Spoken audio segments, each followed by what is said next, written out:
Татарстан Республикасы һәм татарлар турында тулы мәгълүмат.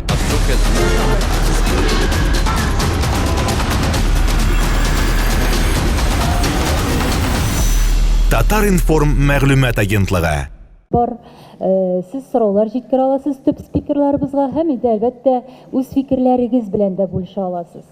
Әлеге сөйләшүдән Татар-информ мәгълүмат агентлыгы турыдан-туры трансляция оештыра, шулай ук безне турыдан-туры Каюм Насыйри институтының 7 үзәге Казакъстанның Астана, Кыргызстанның Бишкек, Россиянең Санкт-Петербург, Мәскәү, Екатеринбург, Пенза, Уфа шәһәрләре карый. Дискуссия әйтүемчә ирекле форматта бара һәм безнең үзәкләр дә турыдан-туры элемтәгә чыга алалар. Инде татар театрының үсеш этаплары төрле этаплардан тора һәм һәр чорда ниндидер айрым проблемалар, бәхәсләр булган, сораулар куелган. Бүген төп милли театрларны борчыган төп сорау ул глобальләшү шартларында татар театры үзенең милли йөзен саклап кала алырмы һәм саклап кала алса ни дәрәҗәдә? Менә шушы сораудан башласак иде. Һәм кем башлар икән? Менә бу куркыныч безнең татар театрына янымы гомумән? Әллә инде ул ничектер киләчәктә берәр кайчан булырга мөмкин куркыныч сораумы? Фәрит Рафкатович, шулай да сорауны сезгә. Хәерле көн.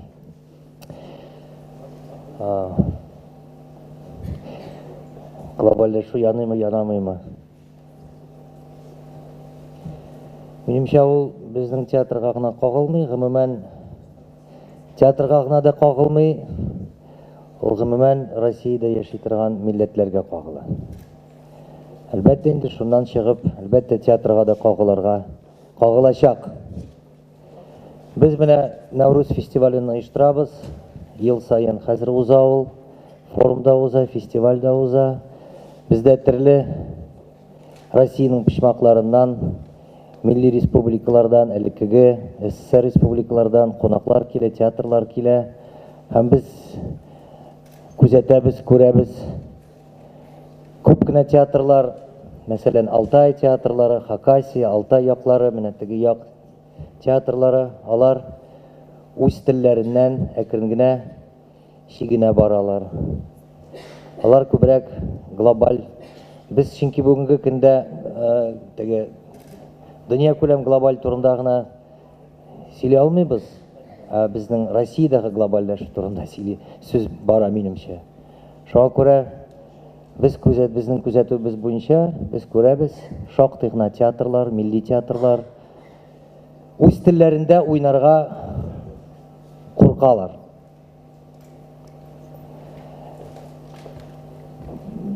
Хәтта без кайбер театрларга махсус айрым шундый куябыз, условия куябыз, бары тик үз телләрендә генә уйнарга. Чөнки менә гаризалар буенча алар әйтәләр, менә без менә мондый спектакльне алып киләбез, без аны бары тик урыс телендә генә уйныйбыз. Ярыймы? Без әйтәбез, юк, ярамый. Шуңа күрә шуннан соң алар үз телләренә яңадан тәрҗемә итеп, яңадан өйрәнеп менә безгә киләләр. Шуңа күрә әлбәттә яный. Әлбәттә яный. Татар театрлары турында, безнең театрлары турында сүз чыкса, бездә дә андый фактлар күренгәли. Бигрәк тә балалар спектакле. Бигрәк тә балалар спектакле. Без театрлар белән аралашабыз. Әлбәттә без аларга бер нәрсә дә диктовать итә алмыйбыз, юк уйнамагыз дип, чөнки аңлыйбыз. Бүген бит күбрәк матди ягын карарга тиеш театр. Нишләтәсең? Төрле яктан кысалар, матди яктан кысалар театрларны, балаларның чарасыздан чаралар. Аңлыйбыз да, ләкин менә андый фактлар бар. Фәридә Багисовна, менә әлбәттә Татар дәүләт театры балалар өчен рус телендә спектакльләр куйган дип ишеткән бар иде. Менә Әлмәт театры Нефть шәһәрендә урнашкан театр бит инде. Менә шул акчалардан башка яши алмыймы ни? шул рус телендә куелган һәм шуңа касса җыйган акчалардан башка.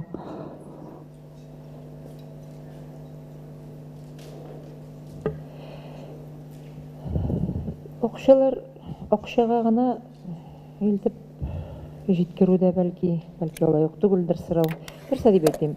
Без заявкалар буенча эшләштергән чак бар, ул яңа ел спектакльләре була. Һәм мәсәлән, юл йөрү кагыйдәләре буенча спектакльләр. Ул вакытта анда инде бала ул класста утыра. Чуаш баласы да, башка милләт балалары да.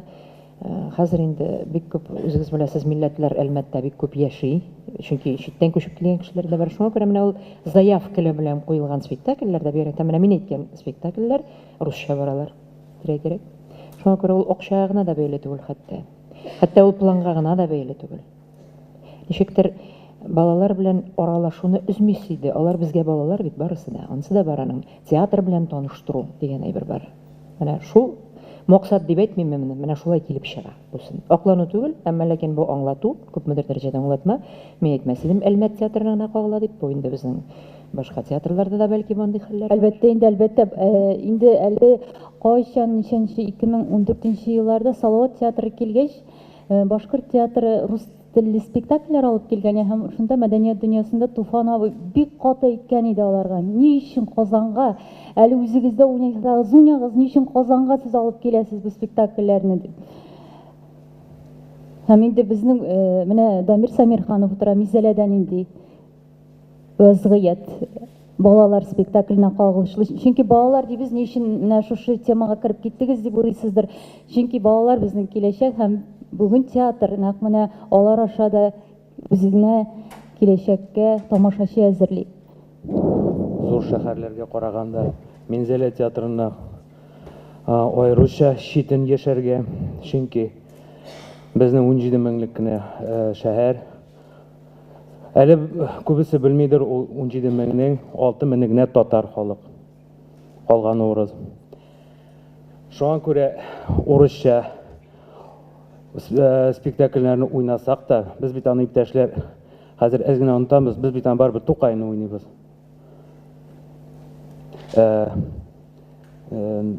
Барыбер бит ул милли, ул урыс балалар да бит алар бит барыбер татар әсәрен, татарның классигын, татар әкиятен карыйлар.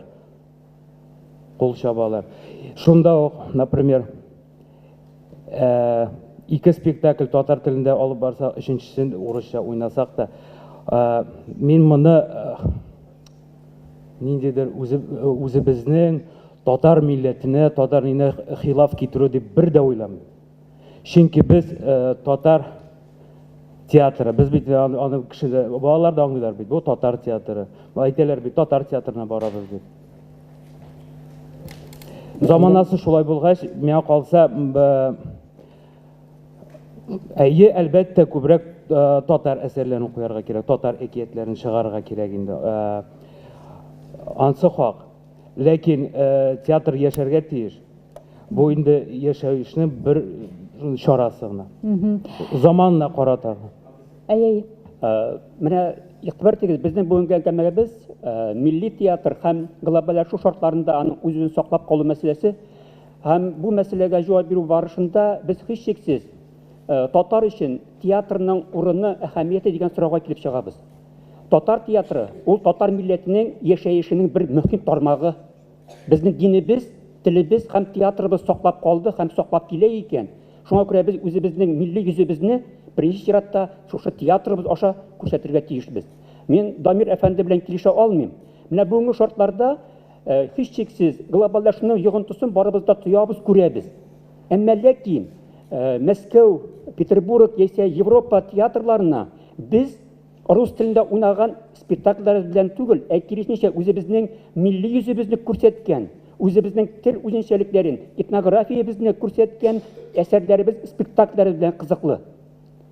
Без барыбыз да бер төрле рус телендә генә уйный башлыйбыз икән. Димәк, шул ук Станиславский системасына кирип бетәбез һәм шуның эчендә генә кайныйбыз. Бер төрлелеккә әйләнәбез түгелме соң? Бу иш чиратында аннан да мөһим әйткәнемчә, гафу итәсез, менә бер кызык гына бер мисал китерим әле. Күптән түгел булган бер конференциядә Мордовиядан килгән бер коллега булай ди. 80-нче елларда ди, Мордовияда шундый шорт мәсьәлә куелды. Димәк, Мордовияның әдәбияты кайсы телдә булырга тиеш? Русчамы әллә инде милли телдәме? Ул вакытта ди, димәк, рус телендә дә булса ярый, ләкин аның эштәлеге генә милли мәсьәләгә юнәлтелгән булсын ди. Һәм бүгенге көндә ди, безнең хәзер милли телдә язучыларыбыз, әдипләребез юк. Чөнки рус телендә дә мордва халкы тормышы, анда мокшы һәм эрзә, ике халык битендә. Шуларның милли тормышын чагылдыргач ярый дип әйттеләр ди. Һәм әлеге куркыныч ул безгә дә яный. Шуңа күрә безнең максатыбыз юнәлтелгән булырга тиеш дип саныйм мин. Татар театры, ул бары тик татар телендә һәм бөтен милли гореф-гадәтләрне, традицияләрне яклап һәм саклап кына яши ала. Ул шуның белән үз йөзен саклый. Аны Татарстанда булган рус театрлары шул әсәрләрне рус телендә куя ала бит. Ни өчен Тукайга мөрәҗәгать итмиләр? Безнең менә ничектер аерылып яшибез бит үзебез Татарстанда грантлар алабыз. Ләкин Качалов театры мәсәлән минем ишеткәнем юк, татар драматургына яисә татар әсәренә мөрәҗәгать иткәнен. Менә Нурус фестивале турында Фәрит Рафкатович әйтеп узды. 2 ел элек нәкъ менә Алексей Барташевич әйткән иде. Конференцияда киләчәктә гомумән милли театр дигән төшенчә булмаячак. Инде гомум театр төшенчәсе, гомум драматурглар булачак. Без ниндидер гомум бер системада, театраль пространство бердәм бер системада гына яшәячәкбез дип. Минемчә, ул аны бик үк дөрес бәлки аңламагансың, Гүзәл аны. Ул аны бәлки кайгырып әйткәндер. Алай булуы мөмкин түгел. Һич ничек. Анда каршы да чыктылар әле башкалар. Юк, алай булуы мөмкин түгел. Ул алайса театр бетә, гомумән бетә. Театр бетә, театр сәнгате бетә, гомумән сәнгать бетә. Ничек инде ул? Бер төсле бер ничек тә була алмый. Гомумән сәнгать, театр сәнгате генә түгел. Без бит менә кино карыйбыз, Феллинини карыйбыз, беләбез, итальян режиссеры.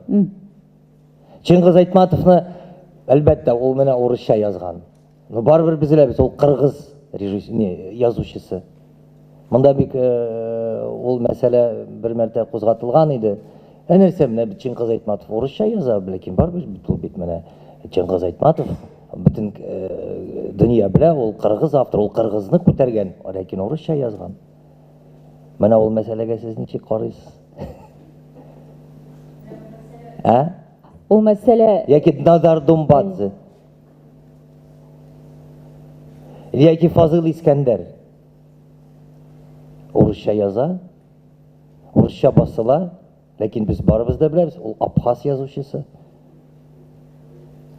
Нишләргә? Менә ул да мәсьәлә бик кызыклы, ләкин без үзебезнең кабыгыбызда гына яшәргә тиешбез. Әмма яисә дөньяга чыгарга тиешбез. Димәк инде монда Нинди телдә? Урыс телендәме, инглиз телендәме, япон телендәме, я татар телендәме? бүген монда миллилек нәрсә дигән сорау. Менә Илгиз Зәйнев, миллилек нәрсә ул синеңчә? Менә Фәрит Рафкатович әйтте, чыннан да бу бит бик бәхәсле нәрсә. Юк, бу безнеке түгел дип кенә әйтеп, менә шул ук Зөләйха буенча да андый бәхәсләр күп булды. Миллилек. Театрда миллилек нәрсә ул? Ну, минем өчен дөресен генә әйткәндә бу проблемалар гомумән юк. Татар театры икән, ул татарча уйнарга тиеш. Әгәр дә инде татар театры ниндидер сәбәпләр аркасында русча уйный икән, моның сәбәбен табырга да шул сәбәпкә бәйле әйберләрне, димәк, хәл итәргә кирәк. Монда беренче чиратта, димәк, ул акча белән бәйле. Все-таки нәрсә генә әйтсәк тә, ул акча белән бәйле. Димәк, дәүләт моны карарга тиеш, театрларны андый хәлгә куярга тиеш түгел. 3 бала утырсын, 5 бала утырсын, 10 бала утырсын, ләкин театрдан ниндидер норматив, норма тутыртырга тиеш түгелләр, димәк. Әгәр дә инде бездә билгеле милли сәясәт юк бит ул. Бездә татарга гына кагыла торган, нәкъ менә татар сәнгатен һәм татар халкын саклап калырга дигән андый сәясәт гомумән юк. Мин үзем күрмим аның бар икәнлеген. Мәсәлән, Башкортстанда Мәдәният министрлыгы һәм Мәдәният һәм милли сәясәт министрлыгы. Аның исеме генә шул. Ну, Исеме генә. ну, бездә исеме дә юк бит. Ну, исем белән генә булмый бит. Ну, бездә исеме дә юк. Ләкин анда нинди милли сәясәт бар икән без бит беләбез һәм үз халыклары күзлегеннән чыгып карасак, ул бит үз халкы өчен дөрес эшләнгән әйбер. Ләкин бүген башкортлар киресенчә яңа оешмалар төзи, нәкъ менә миллилек бетте соңгы елларда дигән, әле яңа гына менә яңа оешма, милли мөхтәрият туды Башкорт театры безгә килеп, урысча уйнады спектакльләр. Юк, мен бит алар зур уңышларга ирешкәннәр дип әйтмим, гомумән бар дип кенә әйтәм. Ну, миллилек нәрсә ул? Гомумән театр ул кеше турында булырга тиеш, кешене кайгыртырга тиеш. Һәм билгеле ул татар телендә булса, татар, ну менә безнең халык ничек яши, мин шул турыда язам. Әгәр дә халык глобальләшә икән, димәк минем әсәрләрем дә глобальләшкән халык турында була.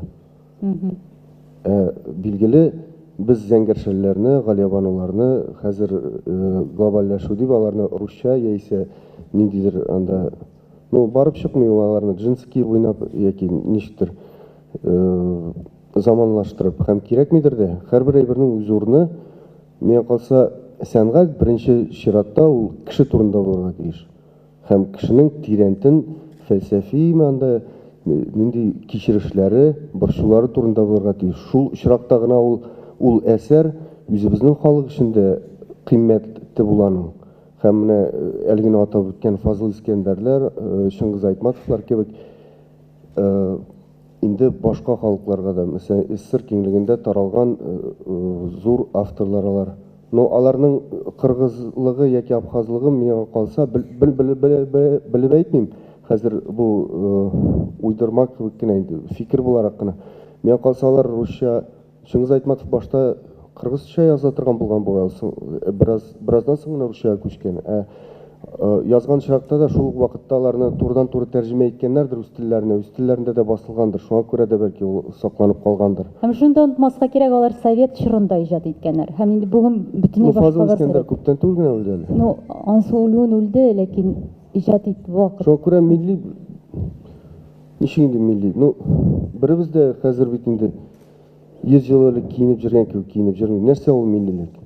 Бәлки телдер. Мин әйтә алмыйм, минем аның кайры акылым юктыр, бәлки миллилекнең нәрсә икән. Тел бар икән инде, телнең үзенең мелодикасы бар ниндидер. Мин өстәп кенә әйтә аламмы? Миллилек турында өстәп кенә. Әгәр дә без татар милләтен кайгыртабыз икән, безнең әсәрләрдә дә аның кайгылары, холкы, гадәтләре чагылдырылырга тиеш. Без хәзер татар әсәрләрен дәүләт акчасына урысча куя башлыйбыз икән, нинди милләтне кайгырту? Урысның йөзләгән театрлар эшли урыс халкы өчен. Һәр бездә урысча уйный башласак, безнең ни кызыбыз кала дөнья өчен? Без чит илгә барып, үзебезнең әсәрләребезне күрсәтеп, алардан бәя алып кайтырга тиеш. Урысча уйнап, бездән дә яхшы уйнаучы урыс театрлары бар. Алар бар уйный чагында. Рәхмәт сезгә. Миллилек темасына Миләүшә Хәбетдинова уйлана торсын. Хөрмәтле кунаклар, әйтеп китәм, бүген безне шулай ук Татар информнан башка матбугат турыдан трансляция алып бара икән һәм Казан Федераль университетының телевидениесе Универ ТВ. Без чын йолдызлар. Димәк, безнең фикерләрне дә ишетергә аудитория киңәя. Шуңа күрә менә бүген кыюрак фикерләр яңгырасын иде, миңа кайчан сүз бирелер дип көтеп утырмагыз, ярыймы?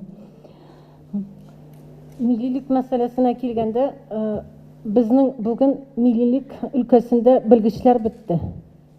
Чөнки сез бөтенегез миллилекне биюгә, җырга, костюмга гына чагылдырып каласыз. Милләтне бүтән күрү өчен, аны тәрбияләү өчен, беренчедән без бу милләттә шундый фикер уятырга тиеш. Тел, бу милләтнең теле нәрсә? Ятап. Бу милләтнең дине, иле, территориясы, илгә кирип киткәч, аның тарихы, каһарманнары, мәдәнияты, анда гына костюмнар тезелеп китә. Менә бу әйберләр, әсәрләрдә без күрсәтмәсәк, мин бу әсәрне әйтәм бит, бүген безнең Нур маркетта бик күп татар телендә чыккан китаплар. бик күп. Ләкин мин аларны бөтнесендә менә бу татарның милли әдәбияты дип әйтә алмыйм. Чөнки мин бу китапны ачам да, менә бер проблемага тап булам. Әйе, кеше турында язабыз. Кеше ул кешелек проблемасы общечеловеческий уровень дип менә өстән ул. Аны бөтен кеше танырга тиеш. Инглиз килсә сезнең театрга, япон килсәме, ул проблеманы танып алырга тиеш. Ләкин икенче уровень ул миллилек уровень. Менә ул монда үзенә яңалык күрергә тиеш. Андары инде бетшеп китәбез шәхсән уровень. Менә бу 3 уровень ул статик греклардан да килеп киткән, ул әдәбиятка кирип киткән, драматургиядә уйный. Менә сез әйтәсез, нәрсә ул миллилек? Ничек безнең менә халыкны тәрбияләргә була милли образ белән? Бер генә мин сезгә матур үрнәк күрсәтәм. Сез инде үзегез беләсез, мин Аяз абыйның фанаты. Бер сезгә образ гына бирәм. Менә ишек образы. Кызык бит ишек образы. Ничек Аяз абый куллана бу ишек образы белән яра әсәре искиткеч сезнең күңелле спектакль Камал театрында куелды. Беренче мәхәлләдә ишек образын Сөләйман карт капкага караганда инде бер үзенә сорау куя. Менә бу капка нинди булган микән? Мин тумаган чакта. Менә монда арка, грек образы кирип китә. Әле Сөләйман карт исән. Шу милли буламы грек образы? Хәзер туктагыз, мин сезгә күрсәтәм ничек Аяз абый уйный аның белән. Гомум символлары, образлары. Беренче мин сезгә просто бер образга табигый сезгә ничек эшләргә менә эшләгән язучы. Алар өйрәнгәннәр, курсларга җөргәннәр. Анда целый мәктәп булган. Сез аны хәзер күрәсегез килми. Прибалтика мәктәбе булган драматургияны карагыз. Нәрсә өчен ничек алар чыкканнар? Прибалтика нык эшләгән. Именно Прибалтиканың театры, телевидениесе һәм Грузия театры безгә үзенең милләтенә милли миф бүләк иткән. Әле безнең татар халкы менә хәзер ул милли мифтән чигенә. Сез минем фикерне тыңлагыз. Менә арка образы. Сез күрәсез. Теге дөнья бу дөнья. Шуннан бер генә деталь кертә Аяз абый. Капкасы җырлый.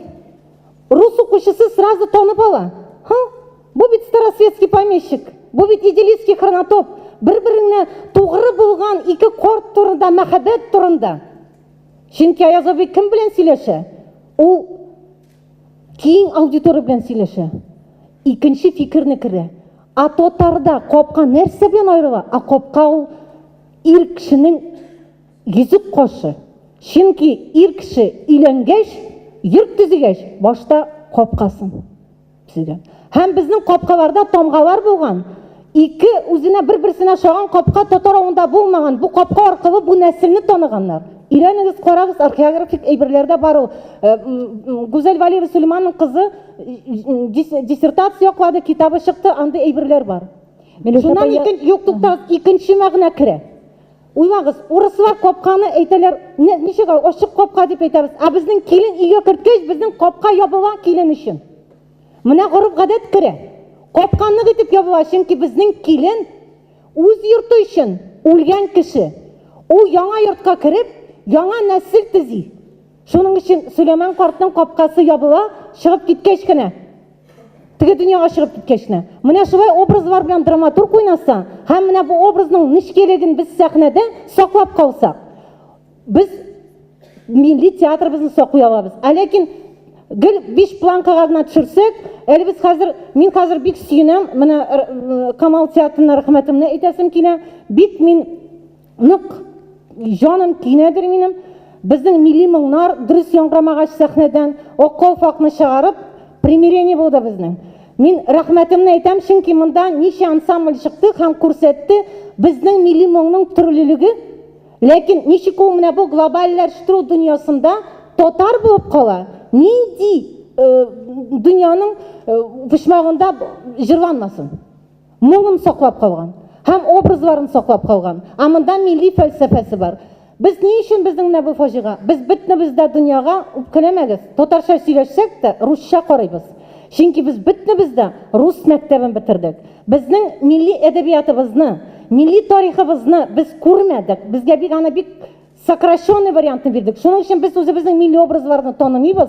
Аны аңлар өчен безгә хәзер нык итеп, җит сызгынып, фольклор китапларын күтәреп чыгарга кирәк. Һәм мифларны укырга кирәк, безнең милли образ байый. Сезгә дә мин рәхмәтемне әйтәсем килә. Сез Саксок бәйтен чыгардыгыз. Искиткеч әсәр. Ләкин әле сез пока именно дөнья уровенына чыгардыгыз бу образны, ялгызлык символы итеп. Ләкин менә төрки мифларны безнең Кытай стенасыннан килгән безнең лекеге тарихны күтәрсәгез, бу әсәр тагы да яңа яңгыраш табар, миллилеген күтәрер. Сезгә нәрсә өчен рәхмәт әйтәсем килә?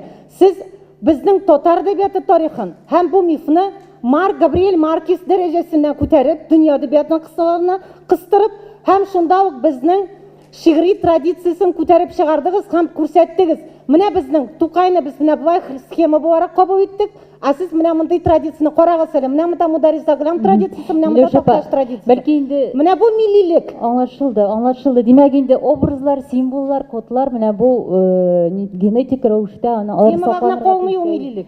Һәм инде менә миллилек дигәндә Вахит Имамовның Европача имеш дигән мәкаләсе дөнья күргән иде. Миләүшә Хабетдинова әйтә, Ак калфак белән Камал театры үз-үзен аклады ди. Ә сезнең өчен акландымы? Гомумән менә Камал театрына гына кайтып калмаска иде бүген. Камал театры нәрсә өчен акланырга тиеш соң, мин аңламыйм. Юк, Миләүшә Хабетдинова яңа гына Камал театры нәрсә эшләде соң, монда килеп акланып утырырга. Бу дәрәҗәсендә безнең спор булды, мин просто әйтәм. Без гомергә 100 елдан бирле зәңгәршәл бара. Аны Сәйдәшев нинди нота белән язылган, шундый нота белән уйнала ул. Шундый нота белән җырлана. Нинди милли моң түгел. Юк. Мәсәлән, мин сезгә әйтәм, Туфан Миннолның спектаклендә җыр бармы? Нинди? Яңа мелодик белән чыгардылар. Шуның өчен мин нинди дискуссия булды. Мин шуңа просто җавап әйтәм. А менә монда ансамбльлар чыкты да, мин милли моң дигәндә, безнең хәзер милли моңны эстрадага яңартып чыгаралар, яңа моңлы. А моң ул үзенең ритм, халыкның йөрәк тибеше бар. Ул йөрәк тибеше милли җырларыбызда сакланган. Шуның өчен аңа яңа халыкның йөрәге күптән бүтәнчә тибә, сез аны ишетмисез просто, сез ишетергә теләмисез. Бүгенге көндә халыкның йөрәге бүтәнчә тибә. Сез аны күрмисезме? Мин аны күрәм, ләкин без бөтенебез дә тәрбия функциясын үтәмәсәк. Кытай стенасына алып барып сыларга тиешме хәзер? Сез аңламадыгыз. Сез ул бәйтне тыңладыгызмы, Саксок бәйтен? Саксок бәйтен мин менә шундый чактан җырлап үстем сәхнәдә, мин аны тыңларга кирәк түгел. Марсель Бакировның китапларын укыдыгызмы? Аның менә бу бәйтнең тарихын. Ничек укымаска инде, мин ул спектакльне эшләдем, ничек укымыйм инде. Менә бу икенче мәсьәлә. Сез минем без ике телдә сөйләшәбез. Әйдәгез, бу зур сөйләшүне мондай бер таргына сукмакка алып китмик әле. Аңлашылды. Фольклор код әдәби Юк, монда сүз булды милли тема турында. Аңлыйсызмы? Милли имештер гомум кешелек аннарысың.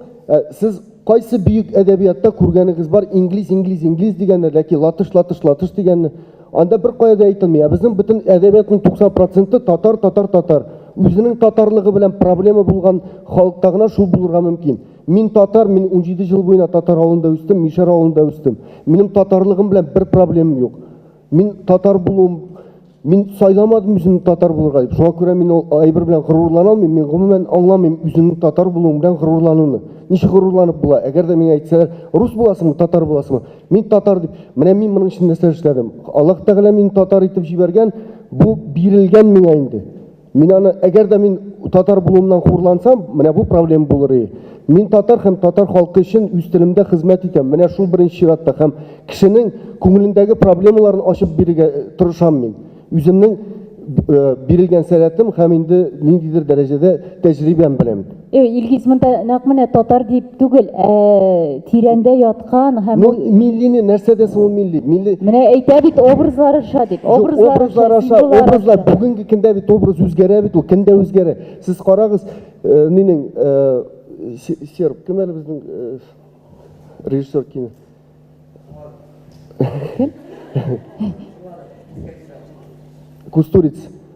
Кустурицаны карыйсың, анда берсе дә утырмый без серблар дип. Аның инде музыкасына халыкның ул бит һәрбер мәсьәләгә милләтнең миллилеге нәрсәдән чыга? Милләтнең миллилеге нәрсәдән чыга? Ул барлыкка килгән проблемага караштан. Кемдер менә бу бәләкәй проблеманы менә булай иттереп бер халык кабул итә. Кемдер аңа килеп карый. яхуд булса, улардан ише акча эшли. Менә шунда ул миллилек. Проблемага төрле һәм төрлечә яшәүдән, яшәү образы. Менә беренче картинкадан күрәсең, анда сербларның шигән табыры кебек ниндидер казлар күтәреп җырлар, интеләр. Безгә киләләр дә, без монда читтән килгән кешеләр безнең һаман татар авылында каз күтәреп җырлый дип уйлыйлар, тоже шулай төшерә башлыйлар. Аларга бит башкорт белән татарны аермыйлар алар. Татар авылында үстем мин, татарның нәрсә икән беләм, мин аны аңлатырга кирәк түгел. Güzel, bana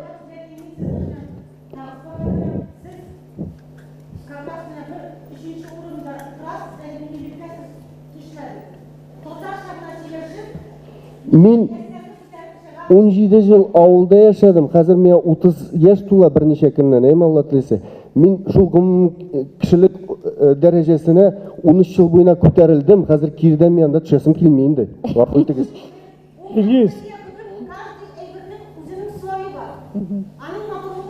Илгиз, молодец. Менә мин син белән тулысынча килешәм.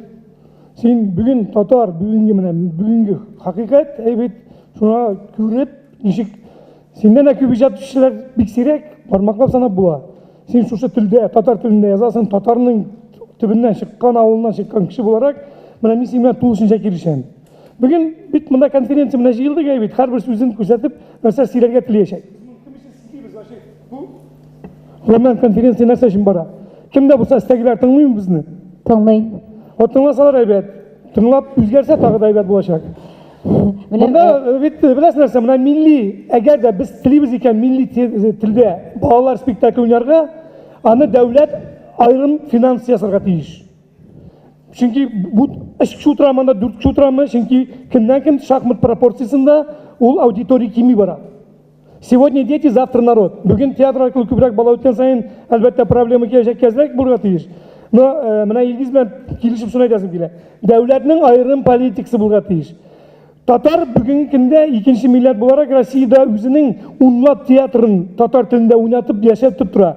Менә башкортлар килделәр, пресс-конференциядә булдыгыз, тыңладыгыздыр. Аларның проблема башкорт театрына кеше йөрми, башкорт телендә спектакльләргә академия театрына. Шулай бит Фәритов Катыш. Шундый фраза булды. Ханов тарафынан. Ана әйтте, балалар спектаклен урысча уйныйлар. Бу бит ничегенде хәзер без каулап кертәбез дә баланы, син татарча тыңла, идә сөйләшмибез, именно ул театрга киләчәк ул спектакль татарча булырга тиеш, шунда гына ул татар булып чыга. Алай булмый, аны туганнан бирле аны татар телендә. Менә мин Казакстанга кайттым 3нче көн. Анда язылган стоп, тукта дигән баштан казакча, тукта, стоп. Менә бу урамдагы дигәне ике тел кирү иңү аларда бит бездә Камал театрында бөтенесе шулай шул шартлар үтәлгән. Бүтән чиновниклар кем сайын эшкә килә торган заведениеларда ул әйберләр бармы? Аннан соң менә бүген утырабыз біз милли университет инде, федераль университетта, иң зур уку биналарының берсендә. Монда татар телен үтүрүп баралар. Бу алар тарафынан түгел бит. Бу бит дәүләт мөмкинлек бирми. Шушында татар телен өйрәнергә бүтән инфраструктурасы булган бинада университетта біз бүгін өзіміздің тілде укырга тулышынча булдыра алмайбыз, чөнки каяндыр сізден бізді киселер. Бүгін уйлайм, біз хуҗалыктыкта әкиятендә шикелле үзебезнең утырган будакны чабучы милләт шуны инанып, ниндидер кискен хәрәкәтләр, ниндидер бүтән мөхит булдыра башларга кирәк. Менә безнең бу сөйләшүнең беренче темасы татарның үсеш стратегиясе иде. Без бүген күрәбез инде, нәкъ менә шуның дәвамы театр ул аның шушы теманың бер тармагы һәм шушы зур теманың бер өлеше генә. Һәм кемнәр тыңлый безне? Беренчедән без резолюция эшлибез, һәрбер дискуссиядан соң һәм аны барлык хөкүмәт органнарына җиткерелә. Беренчедән бөтен теләк тәкъдимнәр. Икенчедән бүгенге сөйләшүдә менә Айды Мәгариф министрлыгы, Мәдәният министрлыгынан, шулай Мәгариф министрлыгыннан да вәкил бар бүген. Әйтеп китүебезчә, безнең турыдан-туры трансляция бара, һәм ул трансляцияны җитәкчеләр караганда без бик яхшы беләбез. Без инде 2 очрашу үткәрдек һәм нәтиҗәләреннән без моны бик яхшы аңладык. Алар карыйлар, безне ишетәләр. Ярый, хәзер инде менә шушы айды менә әйтеп киттеләр, хөкүмәт акча җыю планын тутыртмасын иде дип. Бу чыннан да менә бу мәсьәлә сезнең министрлыкка карыймы ул? Менә бу рус әсәрләре куелу Беренчедән шуны әйтеп, Сез хәл итә аласызмы аны?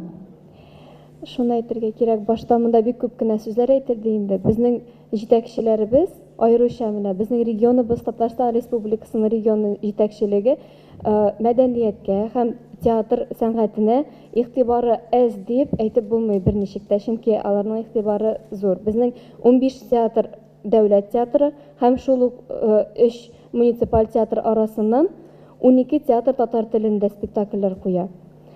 Ул 12 театрдан әлбәттә инде берсе театр әкият Курчак театры татар-рус балалар өчен куя, Чаллы театры менә хәзер татарча куя башлады, әле бер ара гел рус телендә куя иде. Аннары инде безнең опера театры бар, опера һәм балет театры, ул шулай ук татар, рус һәм бүтән телләрдә инде билгеле куя. Ә калган театрлар барысы да татар театрлары һәм рус телендә куела торган спектакльләр, ул менә Фәридә Багизовна әйткәнчә, ул балаларга яңа ел. Ул инде алар яңа ел спектакльләрен шулай итеп балалар өчен куялар. Ләкин шуны әйтәсе килә, Мәдәният министрлыгы һәм җитәкчелек менә тарафыннан милли телне, милли театрны үстерү өчен бик күп эшләр эшләнә. Беренчедән, ул безнең фестивальләребез. Нәүрүз театр фестивале, ул күп очракта милли фестиваль. Безнең Кәрим Тинчурин исемендәге милли драматургия фестивале шулай ук Мәдәният министрлыгы тарафыннан үткәрелә һәм анда бары тик милли театрлар гына катнашалар. Быел инде 2017 елда беренче тапкыр балалар өчен спектакль, иң әйбәт балалар өчен спектакль дигән номинация булдырылды. Ул номинация шул театрлар күбрәк югары дәрәҗәдәге балалар спектакльләрен куер өчен шундый максат белән булдырылган иде. Һәм быел менә шул беренче номинациядә Минзәлә театрының Тапкыр кәҗә турында әкият дигән спектакль беренчелекне алды. Һәм бу матур күренеш, чөнки Минзәләдә халык әз яши, алар инде якын тирәдәге бөтен районнарны шушы Тукай сәнгате, татар теле белән таныштырып, шул миллилекне үстерә дигән сүз бит инде. Менә әкият Курчак татар дәүләт театры дип әйтәбез.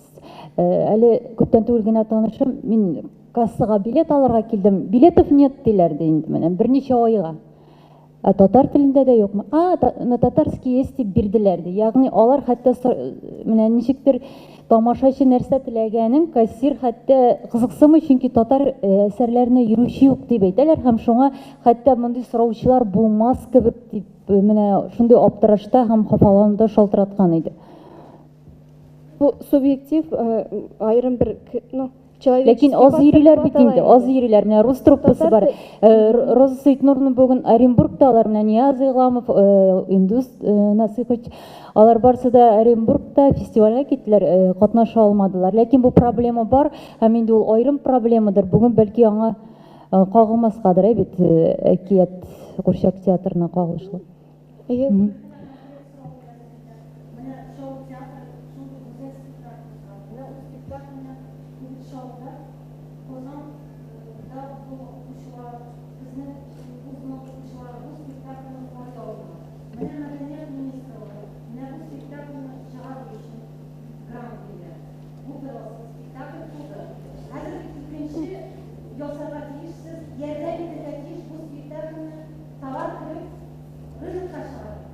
Нинди спектакль турында сүз бара? Саксыкмы? Менә шуны әйтеп китәргә кирәк, Саксык спектакленең премьерасы Казанда үтте. Әйе, аңардан соң ул тагын бер кат Казанга килеп күрсәтте шул спектакльне Чаллы театры.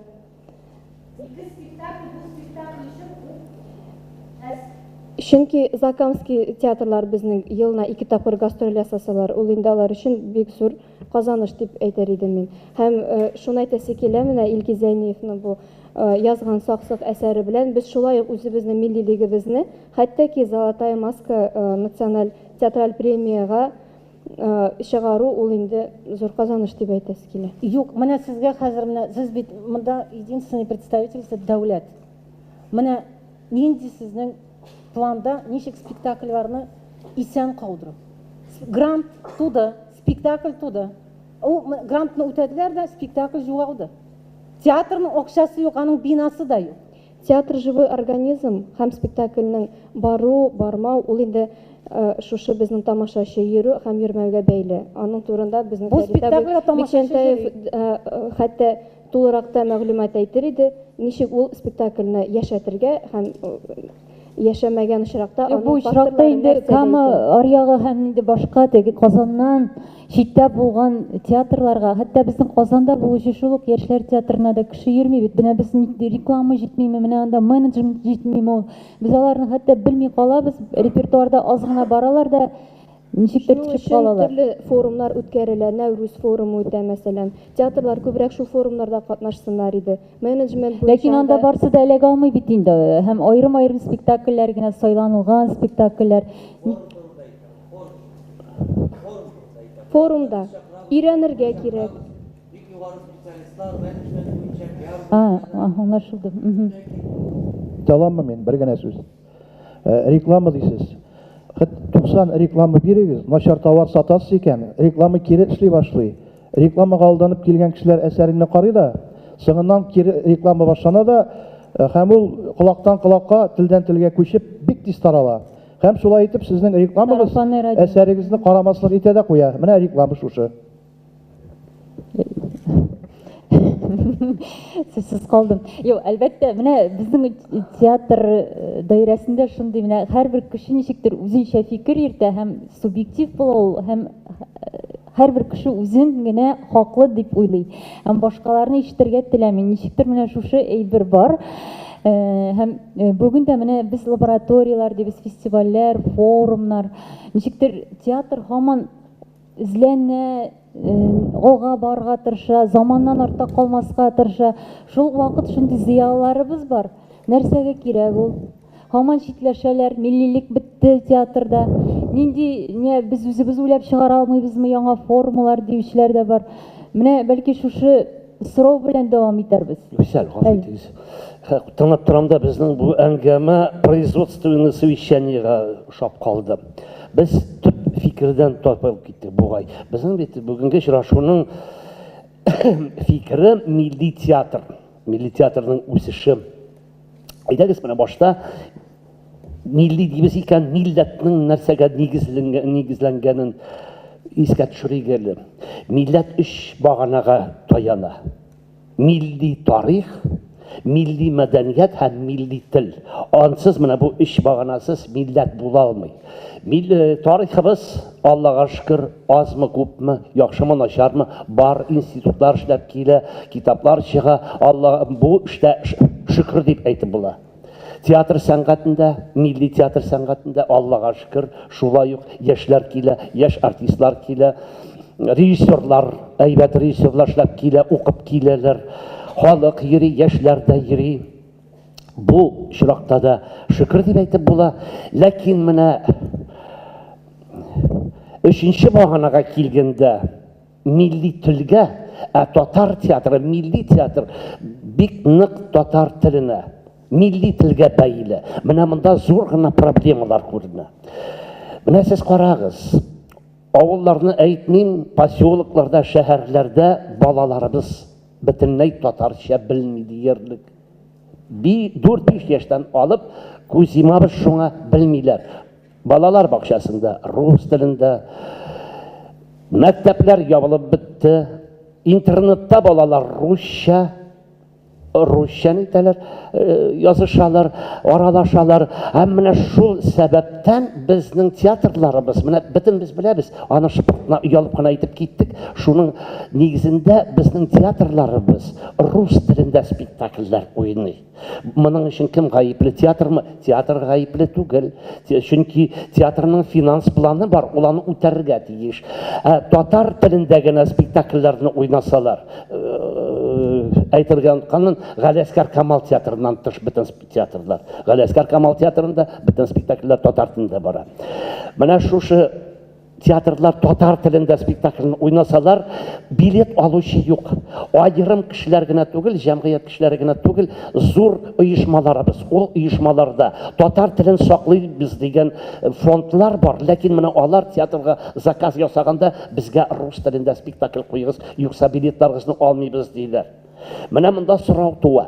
Әгәр дә бүген татар театры балаларыбыз үшін рус тілінде спектакль ойный икән 20 елдан соң безнең театрга нинди тамашачы килер дә, күпме булыр ул, һәм нинди телдә сөйләшер, һәм безгә нинди телдә уйнагыз дип әйтәчәк. Менә монда без үзебезнең милли театрыбызны да, милли сәнгатыбызны да, милли тарихыбызны да югалтачакбыз.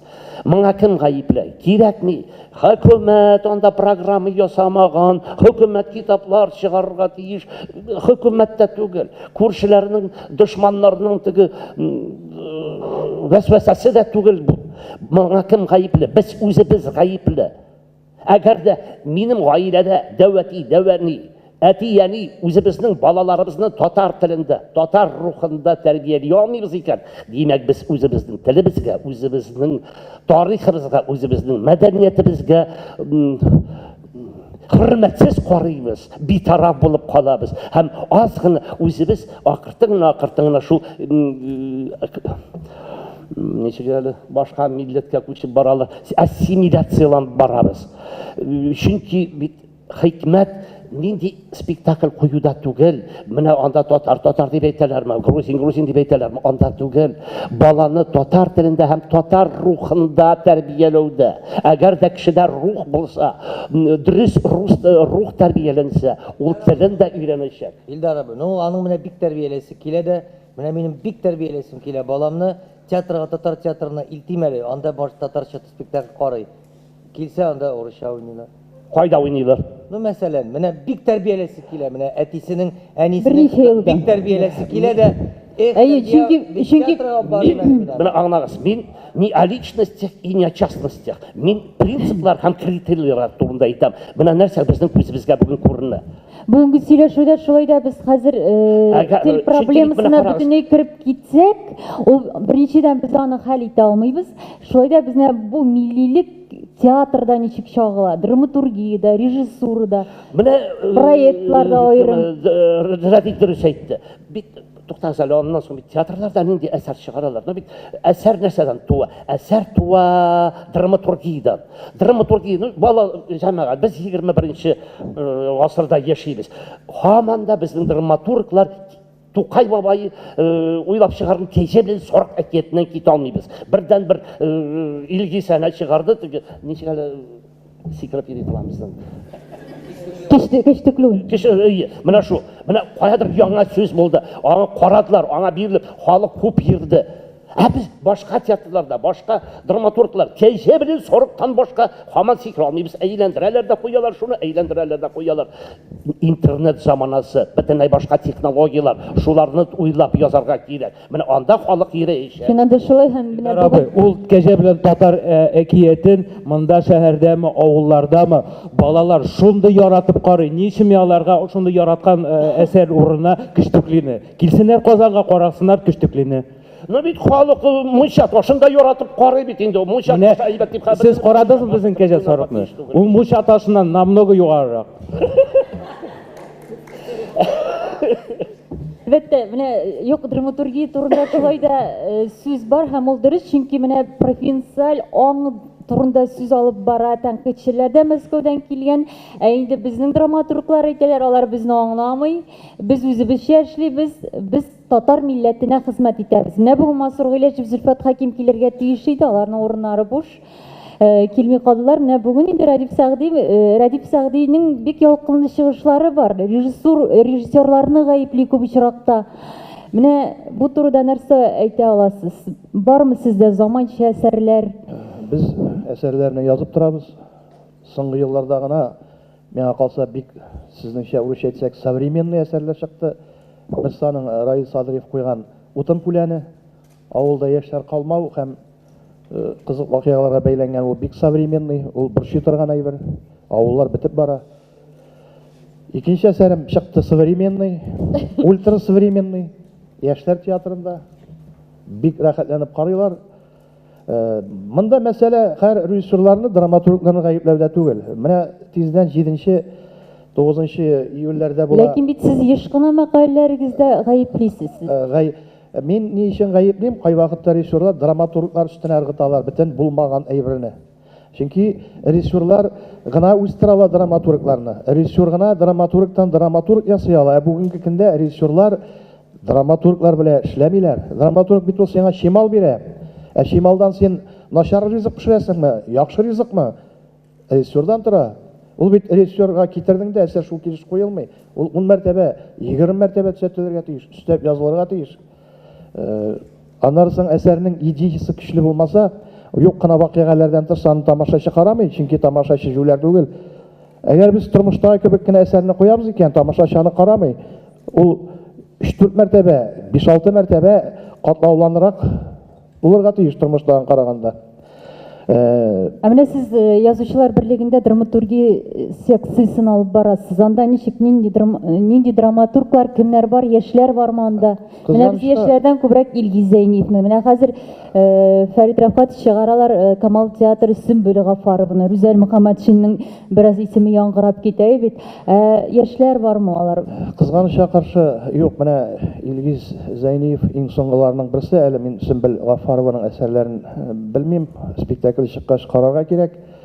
Ни кызганыч, стимул булмагач, яшәү шартлары яшәрлек кенә мөмкинлек бирмәгәч, драматургия белән яшьләр килми. Шулай ук театр училищесына да бүгенге көндә бик якты киләчәк көтмәгәч, алдынгы яшьләр килми. Ни кызганыч. Мәсәлән, без кергәндә 180 кешедән Марсель Сәлимҗанов 13 кеше алган иде. Бүген ана Фәрит әфәнде әйтер, 15 кеше килсә, шуның 6-сын алалардыр. Мин болай чагыштырып кына әйтәм, примерно. Бу материал як белән бәйләнгән, яшьләрнең дә гомерләре бер, аларның да яхшы яшисләре килә. Әлегә татар дөньясында драматурглар күп. Алар исәннәре, мин элек санаганым, бер 30 кеше, менә Туфан абыйлар китте, кимеделәр. Арттан килүче яшьләр юк, бар. Диалоглар ясаучылар гына бар. Драматургия ул бөтенләй башка әсәр. Драматургиядә туры сөйләм бигәз була. Ул тормышта кебек һәрбер әйбер сөйләм катлаулы. Драматургия ул үзенең эшенә бөтен жанрларны сыйдыра. Сорауыгызга җавап бирә алдым микән, юкмы? Менә күп дисез, шулай да сон ягы, сыйфат ягы, диалог та бик яхшы төзеп була. Аның бит әле идеясы, башка әйберләре, диалог төзүчеләр дә күп. Ничек аңлатып китерә кирәк? Мин әле әйтеп киткән идем аңа җавап. Режиссерлар драматургия белгече. Менә бармы бүген менә театрлар эшләтергә тиеш драматургны. Драматург бирә идея. Режиссер аны үстертергә тиеш. Менә болай эшләтегеләй. Ул гомер буе шулай булган. Тиеш дигән сүз гомумән сәнгатьтә дә, тормышта да бик нитә бераз. Менә без сүз алып бара торган мәсьәлә, чынлап та игътибар төп фикеребез кайтып калды.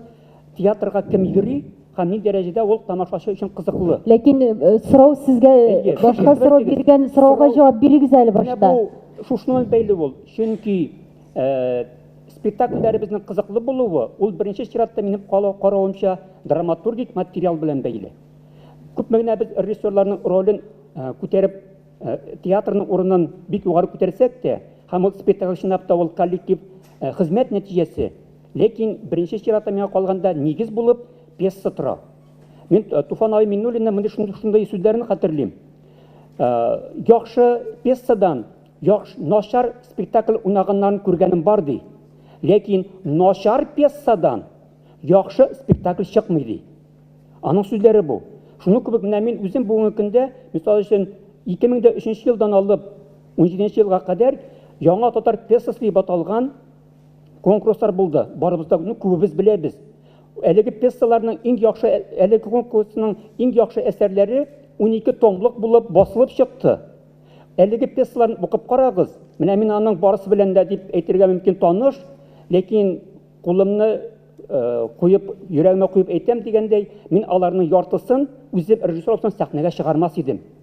Аларның мин бары тик 25-30%-ын теге исә бу дәрәҗәдә үзгәртеп сәхнәгә кую мөмкинлеге бар дип күрәм.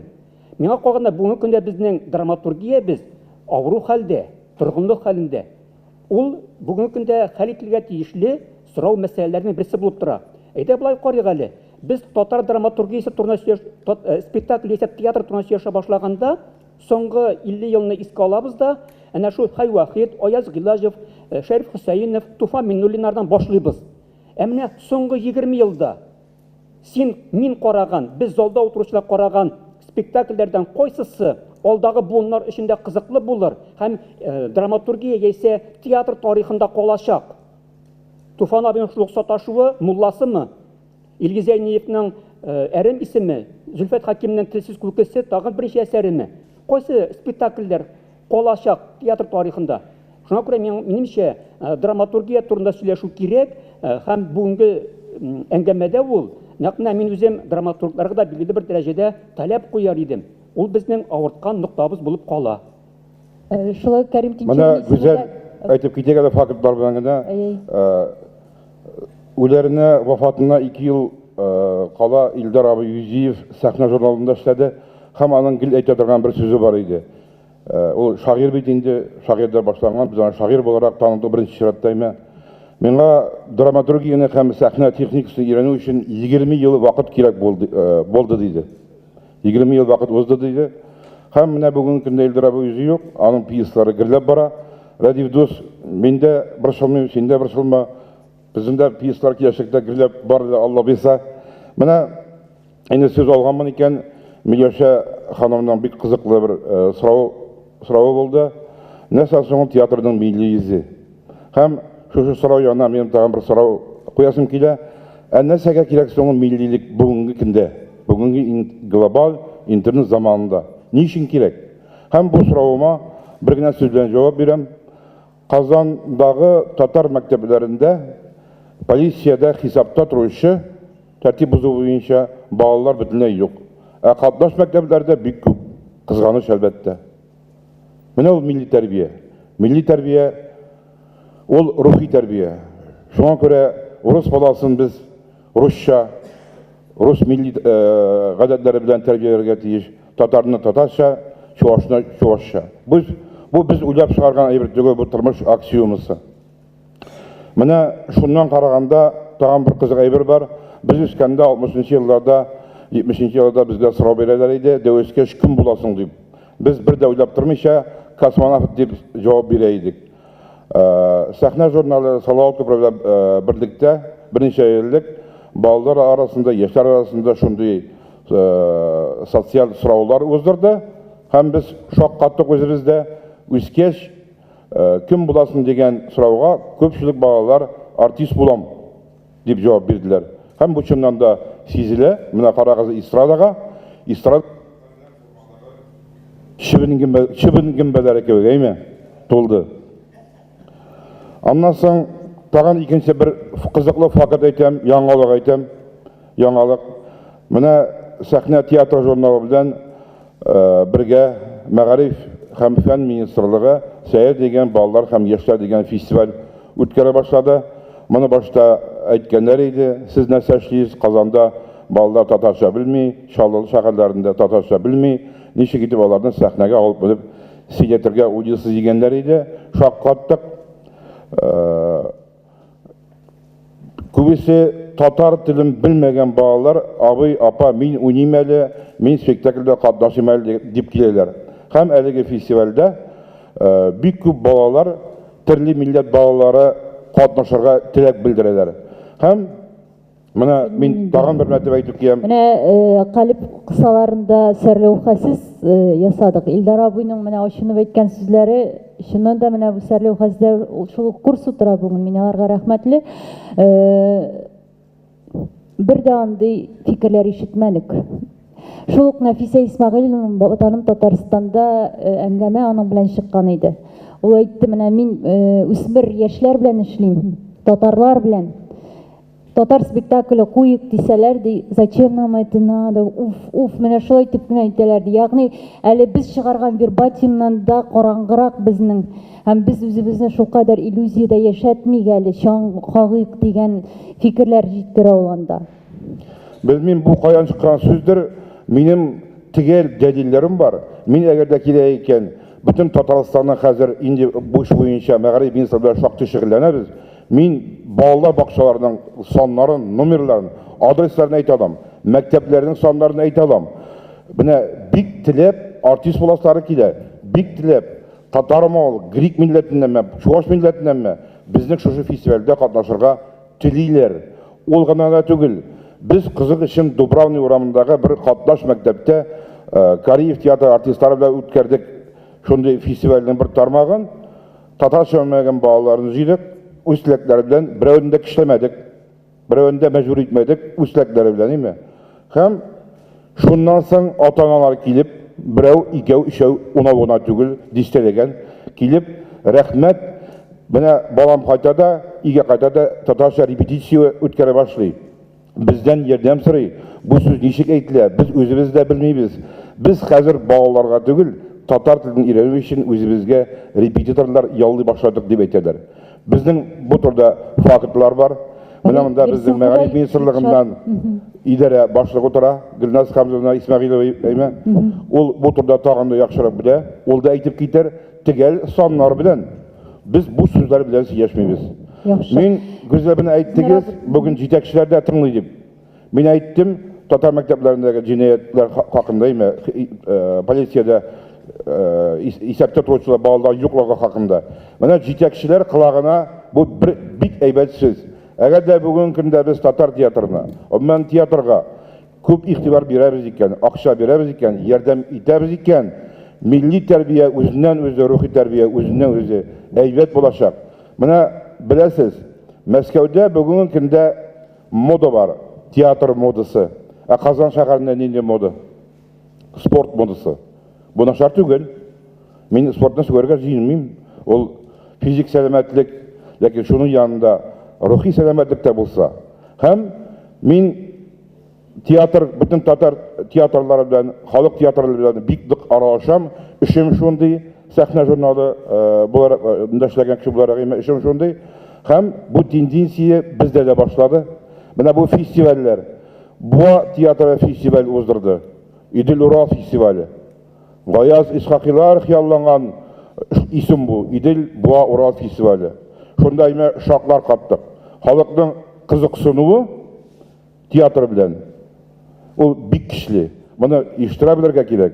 Яхшы, Зиннур абый, мин сезне бүләргә мәҗбүр. Сез әйткән теге кешеләрнең сүзләре мин ялган. Шойда без драматургиядан күчкән идек. Менә Олег Лаевский берсендә әйтте, татар драматургиясе буенча курс җыю турында.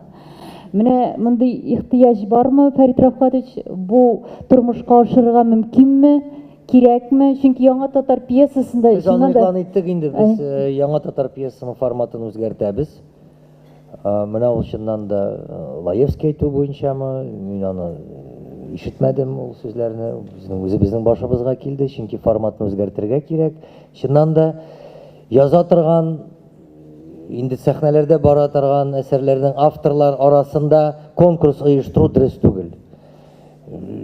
Шуңа күрә без хәзер киләчәк турында уйлыйбыз һәм бу форматны үзгәртәбез.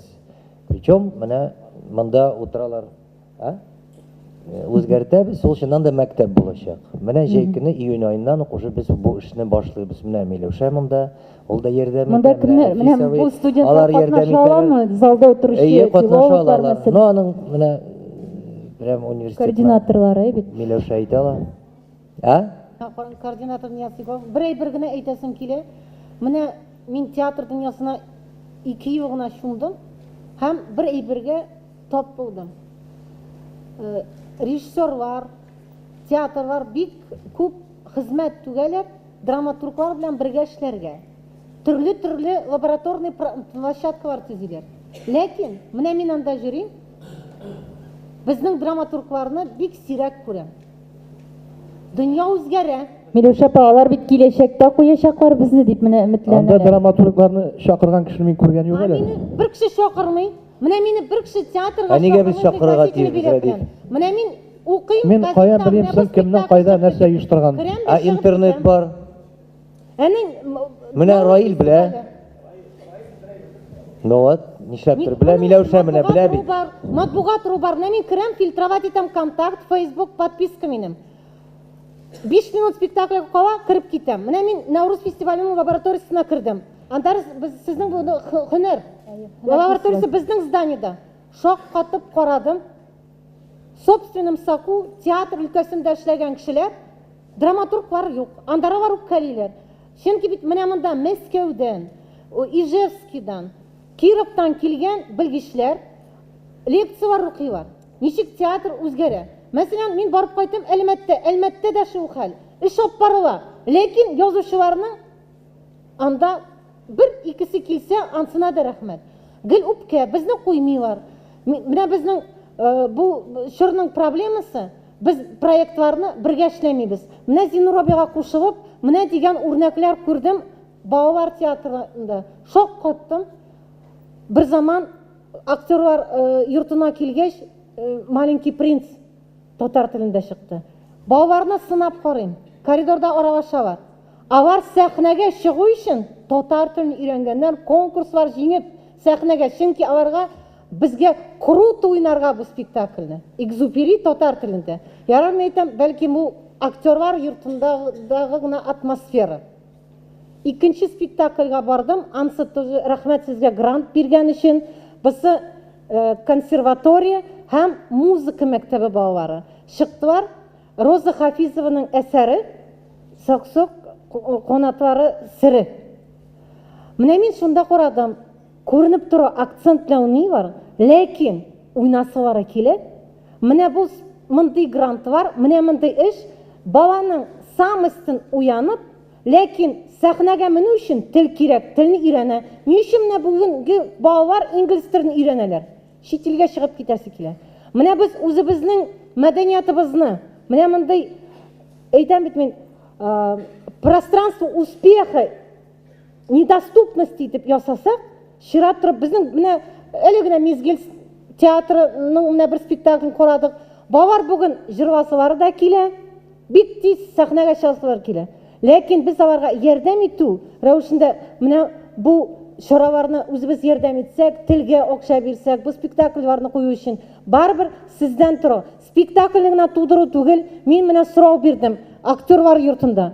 Менә дигән гүзәл мисал, балалар спектакль татар телендә куялар. Менә дигән костюмнар сезгә мәйтәм ярдәм итәләрме? Бу гимназиягә барып бу спектакльне күрсәтергә. Бер-берне менә без токып утырабыз, татар телен күтәргә кирәк. Безгә мисал кирәк. Менә балалар үзләре сәхнәгә чыкканнар. Моның өчен бит зур әйбер кирәк түгел, аларның аксессуары түгел. Сезгә бензинга, автобусга һәм мәктәпләр алар ошалар залларын. Монда ата-аналарга алар сезгә рәхмәт әйтәгне, театр мәктәпкә килсә. Менә мондый гади әйберләрне генә эшләргә кирәк. Театрның спектаклен тудыру гына түгел, әле аны тамашачыга җиткерергә кирәк. Чөнки менә бездә Казанда яшәүчеләр белмиләр дә татар театрында нинди яңалыклар бар. Бер клубка бар яләнгәннәр дә, мәсәлән, мин шундый мисалларга китерәм сезгә. Менә әле генә угылда Луиза Янсуар шигъри спектакль чыгарды. Ишек. Шыгырым зал. Җомга көнне Камалда кабатлыйбыз килегез. Җомга көнне менә Камалда да шыгырым зал була, ступенькаларда утырачак зритель. Чөнки кызык, яңа форма, ләкин анда миллилек тә бар, югалтмаганнар. Менә мондый мисалларны мин сезгә бүген күп китерәм. Без бергә эшләргә тиешбез. Драматурглар, режиссерлар, музыковедлар. Мине Нияз әйтә, син гел худсовет турында хыялланасың. Юк, худсовет мин аны балта дип кабул итмим. Ләкин бергә киңәшләшеп, миңа мәсәлән кирәк түгел акча түләү. Мин байда киләм, сөйләшергә, аралашырга театр өчен. Театр турындамы, төрле мәсьәлә турындамы. Менә ни өчен без драматурглар бер аерым утрауда утырасыз, үпкәләп режиссерларга. Режиссерларны да аңларга кирәк. Аларның хәзер вакытлары юк сезнең әсәрләрегезне үстерергә. Рынок диктовать итә аларга условия. Шуның өчен бер-беребезгә йөз белән борылсак, менә бай матур итеп түгәрәк стол янында утырып, әйдәгез әле менә егетләр эшлик әле бу эшне дип бергә үпкәләмичә, бәләкәй адымнар белән без дөньяны үзгәртәбез һәм бер өлкәдә дә үзгәрү күрмим мин. Татар театрында мин үзгәрүне күрәм. Заманчада Дәвам итегәлә. Миләүшә ханым, güzel. Mümkün olsa bir sekund менә. Рәхмәт сезгә бик зур. Бик акыллы сүзләр, Идрис. Фәрит Аркадьевич, гомумән менә монда җыелган студентлар, укытучылар, театр әһелләре. Менә шундый мин хәзер белмим, шундый нәтиҗәгә килдем. Зиннур дуска әйткәнем мин, бу Гришковец Казанга килгәч әйтте. Нигә сезгә театрда кешеләр әзер дип? Ник Мәскәүдә һаман тулы заллар театрларда, чөнки в Москве создали моду на театр. Ә сездә спортка мода. Менә бүген каршы-каш анда кордон артында кордон булачак. ЦСКА белән Рубин уйный бүген. Бүген бөтен җитәкчеләр анда. Президент килсә, Путин әйбет. Аннан соң ул театрга ел буе бөтен сейриләр. Пока шул креслода шул театрны күреп чыкмыйлар залын. Чөнки аны мода. Менә елга ага торган елгада шундый ни була, воронка. Әйме. Безгә шул әйберне тудырырга кирәк. Менә Миләүшә ханым әйтте, татар дөньясында әгәр без драматурглар обязательно аларда үпкә зур драматургларда тоже мин алар белән аралашам. Тегеләр ансына үпкәли булса, монысына үпкәли. Бүген бүлә торган әйбер юк, берләшә торган әйбер кирәк. Жизнь она не дура, просто так людей сводить не станет дигән әйтем бар урыста. Шуңа күрә бүген менә җыелды икән, бер ниндидер нәтиҗәсе булырга тиеш. Шуңа булгач театр дөньясында бүген лабораториялар, төрле юнәлештә үсеш булырга тиеш. Актерлар, мода булгач театрга драматург та килә, яза кызыксына башлый, баштан урыс телендә языр, аннан татар телендә күзә ул татарча уйный башлый, телне өйрәнә башлый. Әйттек бит. Менә мода булдыра кирәк. Бүген театр турында сөйләшәбез икән, бу театрның киләчәге бар. Театрда булырга тиеш. Татарның ул академия театрында ул бүген сакланып калды. Бер академия театры бүген телне саклап калган әйбер. Әйтәм бит, кергән җирдән алып, игълан, ничек татар телендә приказлар язылган, кая баралар, ничек бөтен бәдрәфтә татарча язылган, бөтен нәрсә. Бу иң менә шушы Казан уртасында урыны. Шуңа булгач театр бер шаукым булырга тиеш, аңа мода һәм бөтен әйбер шуңа драматургиясына кузгала, бу шуннан кузгалып китә. Воронку надо создать. Менә мода тудыру турында, мода туры хәзер бер секунд. Мода турында дип әйтәбез, ләкин безнең менә барыбер дә Камал театры, Әлмәт театры ничектер яңалыкка омтыла ул, яңа формалар күрсәтә, ләкин безнең бик күп театрларыбыз ничектер шулкадәр традицион һәм кызыксыз, гафу итегез.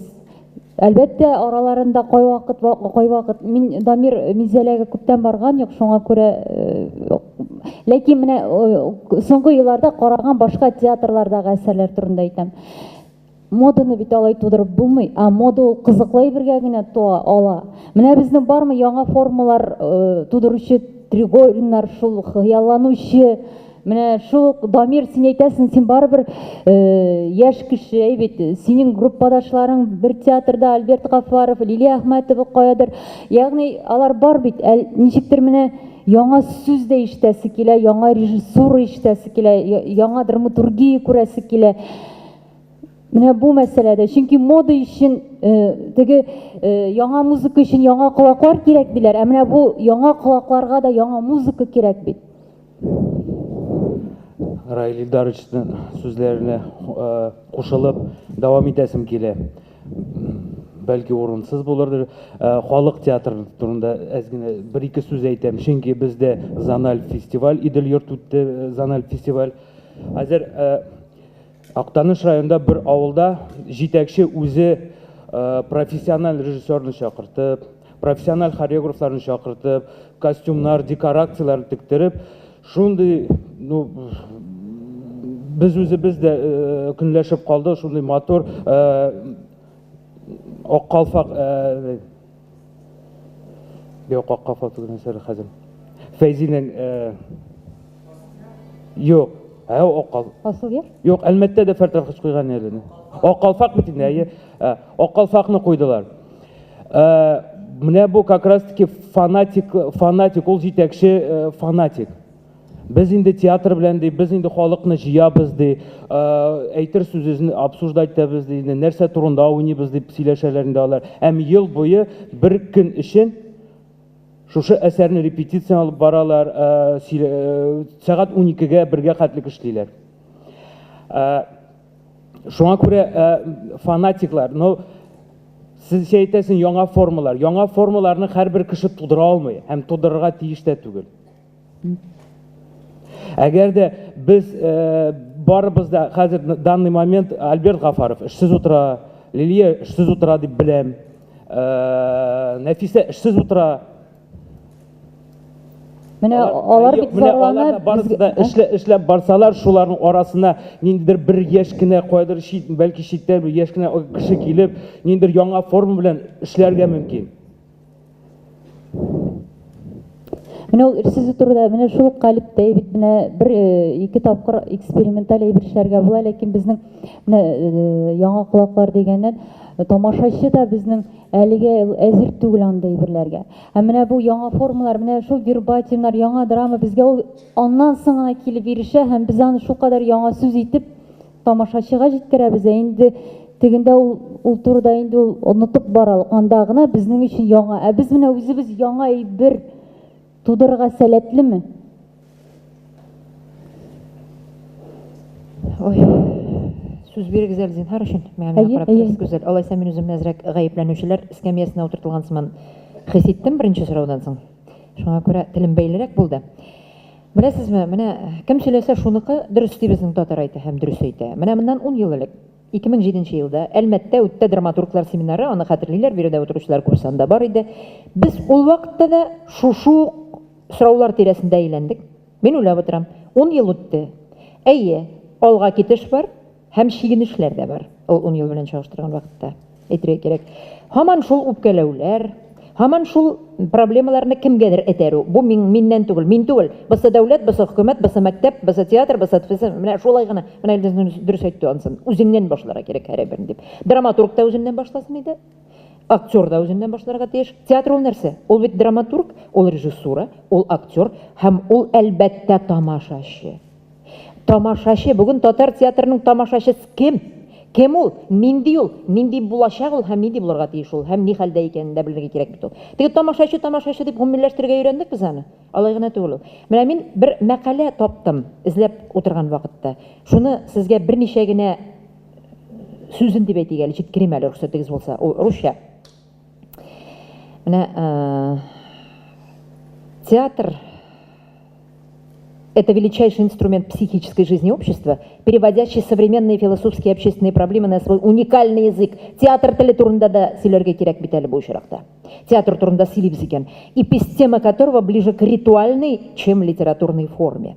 В конце 20 века появился главный гробовщик наметившихся театральных реформ. Мир новых информационных технологий, глобально меняющих человека и человечество, его картину мира. Киберпространство стало реальностью новой цивилизации. Тотально выстраивая глобальную общечеловеческую культуру, оно окончательно лишает человека того чувственного возвышенного состояния, которое тысячелетиями обретал он в театральной мистерии. Нетрудно заметить, что этнос, не прошедший даже в ускоренном темпе основополагающий цикл культурного развития европейской цивилизации и в то же время покинувший пространство своей традиционной культуры, сидит как бы на двух стульях и по сути имитирует как смыслы институтов этой цивилизации, так и смыслы своей традиционной культуры. Наличие у этноса национального театра еще не говорит о наличии у этого театра театральной культуры, способный выстроить художественную концепцию актуального разговора со своим национальным зрителем. В сложившейся на сегодня реальности хорошо видно, что национальный театр не в силах воспринять новые сценические идеи, продолжая удерживать интерес своего зрителя на любви к мелодраме и народной комедии. Над театром давно уже нависли неразрешимые проблемы. Его вчерашний зритель, выходец из сельской общины, утрачивает в городском социуме свои былые позиции, а ведь именно он является главным носителем языковой культуры. Современная мировая драматургическая база не по силам труппе театра, да и не интересна его зрителю, а местная драматургия всячески потакает эрзац культурным запросам своего зрителя. Но позицию театра можно понять. Не будет зрителя, понимающего национальный язык, не будет и национального театра. Проблема эта общенациональная, но у нее есть свой культурно-психологический фон. Горожанин, сейчас заканчиваю, носитель национальной языковой культуры не идет в театр по причине его театральной отсталости, а постсельский зритель идет в театр, но тормозит возможность его дальнейшего развития. Возникает парадоксальная ситуация. Бу мәкалә осетин театры турында. Һәм ул 2003 елда язылган, бүген 2017 ел. Менә шушы хәл ул. Мин килешмим Рәдиф әфәнде сезнең белән. Рекламагыз бар икән, 99 икән, бүлешү белән килешәм. 99 төрле реклама биреп тә, тамашачы килмәү мөмкин бүген. Бүген гаҗәп хәл түгел. Әмма ләкин ул начар спектакль дигән сүз түгел. Менә дигән спектакльләргә тамашачы җыя алмаган чаклар бар бүген. Яшерен батырын түгел. Мин яшерергә җыйм, яшерә әйберем юк бүген көндә. Безнең шул кадәрле дә нишкә, хисле, шул кадәрле дә фәлсәфи әйберләр безгә кызганычка каршы тамашашы килми. Ул мин инде ул мунча ташу дип сөйләүдән ардым, ул темадан китәсем килә. Әмма ләкин ул гап-гади бүгенге көндә күздән яшь тотып чыгара торган мелодрама, ике бәхетсез мәхәббәт, аларның туган балалары, аларның бер-берсенең балалары булып чыгу, алар аннан соң бер-берсенә хыянәт һәм шуңа халык зал тутырып килә. Мин исеме белән сөйләмим инде бу әйберләрне. Шул яки булмаса ниндидер эчтәлеге булмаган комедия. Комедия белән комедиянең аермасы бар. Менә нәрсә турында бүген баш ватарга кирәк, нишләргә кирәк бүген? Бездә бүген 30 драматург бар дип сөйләү инде ул әйбәт әйбер. Сан бик әйбәт. Без бик сөенәбез. 60 булсын, 130 булсын. Әйдәгез, әйбәт әсәрләр иҗат итик. Зөфәр Билаловның сүзләре шады миңа Бизнес онлайн газетасында Зайнәп Фәрхетдин белән укыдым. Тема, татар эстрадасында җырның темасы ди. Зөфәр әфәнде әйтә, нәрсә инде ул тема? Туган җиргә мәхәббәт, әнкәйгә мәхәббәт һәм бәхетсез мәхәббәт, яки анда бәхетле мәхәббәт. Менә шул инде безнең темалар ди. Сүздә юк, әнкәй бөек, менә минем әнием 94 яшьлек әле, мин аны карыйм, Аллага шөкер. Сүздә юк, туган җир кирәк. Әмма ләкин бүген Казанда яшәп, авылны сагынып, анда әллә нәрсәләр хыялланып утыручы, анда 70 яшьлек кешеләрнең хыяллары турында гына язган әйбер. Бүгенгә 25-18 яшьлек, менә минем 15 яшьлек оныгым бар, аңсы шул. Аңа кызык түгел, ул кирәкми ул аңарга. Ул да татар тамашачысы, мин аның телен татарча эштирдем. Ул татарча сөйләшә һәм татар гимназиясендә укый, Аллага шөкер. Аларга нәрсә кирәк? Менә без бүген нәрсәне сөйләшергә кирәк. Шул вакытта безнең киләчәк булачак. Рәхмәт. Мин Бу бик ни мәсьәлә, авыр түгел. Бу мәсьәләдә менә минем мәсәлән фикерем бер. Ул мин әйткән сүз түгел. Тамашачыны тәрбияләргә кирәкми, тамашачыны бозарга кирәкми. Әгәр дә сез, Фәридә апа, гафу итегез, конечно, ике урындыкта утырасыз икән, бу сезнең политиканы бизәми. Сез бер яктан фестивальгә бара торган спектакльләр куясыз, чыннан да халык аңламый торган. Икенче яктан шундук аның артыннан зәвыксыз, мәгънәсез спектакльләр куясыз. Имештер тамашачыны җиртер өчен, ләкин сез үзегез утырган урындыкка тибәсез түгелме соң? Тамашачы шул ук, менә сез теге Осетин театр мисалын китердегез. Мин сезгә биегрәк кешенең мисалын, мисал түгел сүзен әйтә алам. Мирхольд әйткән: "Никогда зритель не был дураком, и не надо из него делать дураков". Тамашачы биегрәк театрга караганда, ләкин аны хөрмәт итәргә кирәк, яратырга кирәкми. Мин инде ул сүзне бик күп кабатладым. Яратырга гына кирәкми аны. Чөнки ярату ул үзгәрә торган хис. Бүген яратам ики, иртәгә яратмыйм, шатмадым. Әмма хөрмәт итү тамашачыны, аны наданлыкка чыгарырга ярамый. Безнең халык надан, бар андый режиссерлар, бездә Татарстанда бар, әйтеп тормыйм кемнәр. Ул безнең наданнар, аларга ярый, бата. Билаловның шулай, Илһам абый нишләптер уйлап тормады. Җырлады да җырлады, биек җырчыбыз. Без үзебезнең тамашачыны менә шулай бозабыз, аннары әзарланабыз. Алар, конечно, без бик теге мәгънәле әйберләр куйган әйберләрне кабул итмиләр. Итәләр җәмәгать. Юлларын табарга кирәк. Менә безнең тоже шундый хәлгә төшкәнебез бар. Булды 90-нчы елларда, чыннан да без авыр хәлгә төшкән идек. Тамашачы китә башлады, чөнки аңлагансыздар инде нинди нәрсә белән бәйли. 90-нчы еллар авыр еллар булды безнең хөкүмәт өчен, ил өчен. Театрлар янып торды, янганнар театрлар. Тамашачы китә барды. Шул вакытта Шамил Зиннорович, Марсель Хакимович театрына күтәреп, ай сайын премьера чыгаралар. Ай сайын концертлар куя башлады. Хәтерлисездер, тамашачыны ничек тә булса тотып калырга. Шуннан соң тамашачы бозылды.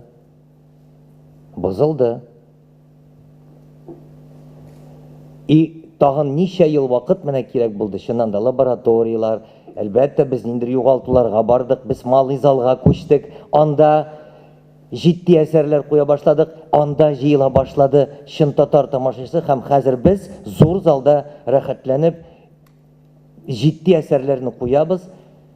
Халык җыри, ярата. Нинди җитди әсәрләр, драма әсәрләрен куйдык. Курчак туе 5 сезон тотты. Аншлаг белән 5 сезон арбалы хатыннар 4 ел барды. Дон Жуан бара хәзер чит ил драматургиясе, ә кайчандыр өч сеңелгә 200 кеше утыра иде. 90-нчы еллардан соң куелган өч сеңел Чеховның. Дивананы төшереп калдырга мәҗбүр булдык. Амуллага һаман аншлаг. Так что җәмәгать монда тамашачыны гаепләргә, менә безнең тамашачы мондыйны ярата, тегендине юк. Үзе бездән тора, менә Илдар абый әйтте, үзе бездән тора, Зөлфәтнең телсез күке шулай ук 5 ел барды, 5 сезон тоттык. Нинди җитди катлаулы әсәр. Анда әйтелә, персонаж әйтә, яратмыйлар безнең татарны. Фин татар әйтә, нишләп сезне яратырга тиешләр? Яратсын үз-үзен татар. Рәхмәт. Мен бер генә сүз әйтеп китәм. Берничек тә татарны тамашачыны гаепләү миндә юк. Берничек тә юк. Менә сез карагыз. Яшь йөрәкләрне чыгардык. 3 көнлек спектакль булды. Бер гаилә керә миңа. Рәхмәт инде сезгә. Шул кадәрле менә ярым-ярты татарча сөйләшәләр үзләре. Шул кадәрле без менә белмибез үзебезнең тарихыбызны, үзебезнең язмышыбызны диләр. Без 3 тиенлек спектакль куймыйбыз, юк. Андый хәлгә безнең барганыбыз юк.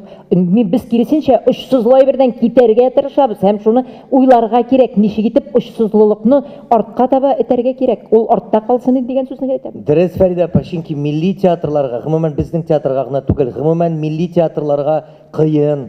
Чөнки урталыкны табарга кирәк. Урталыкны табу иң авыр милли сәнгатьтә гомумән. Менә аны ничек зыялылыкны да югалтмаска, шул вакытта үзебезнең тамашачыга якынрак булырга бик авыр нәрсә, беләм, аңлыйм сезне, бик авыр нәрсә. Шуңа күрә мин күзәтәм, бик күп безнең театрлар әйтәмеш. Зифа Кадыровамы? Зифа Кадырованы куялар, яйбәт язучыдыр, сүзем юк. Но то вдруг Чеховның дядя Ванясын куялар, но алай булмый бит. Чеховның дядя Ванясын и Зифа Басыровамы Кадырова. Ну барадыр инде, бара, ләкин шул ук тамашачы иртәгә үк әйтәчәк, җитте, миңа кирәкми Зифа Кадырова. Абсолютно шулай, дөресе шулай. Тамашасы килеп, синең начар җирләрне күрсәтүдән көлеп утыра да, кайтканда сезгә түккән акчаны жәлләп, сүгеп кайтып китә. Чөнки ул пычраклык белән урам тулган, аны барып карыйсы да юк театрга. Театрда затлы әсәрләр куярга тиеш.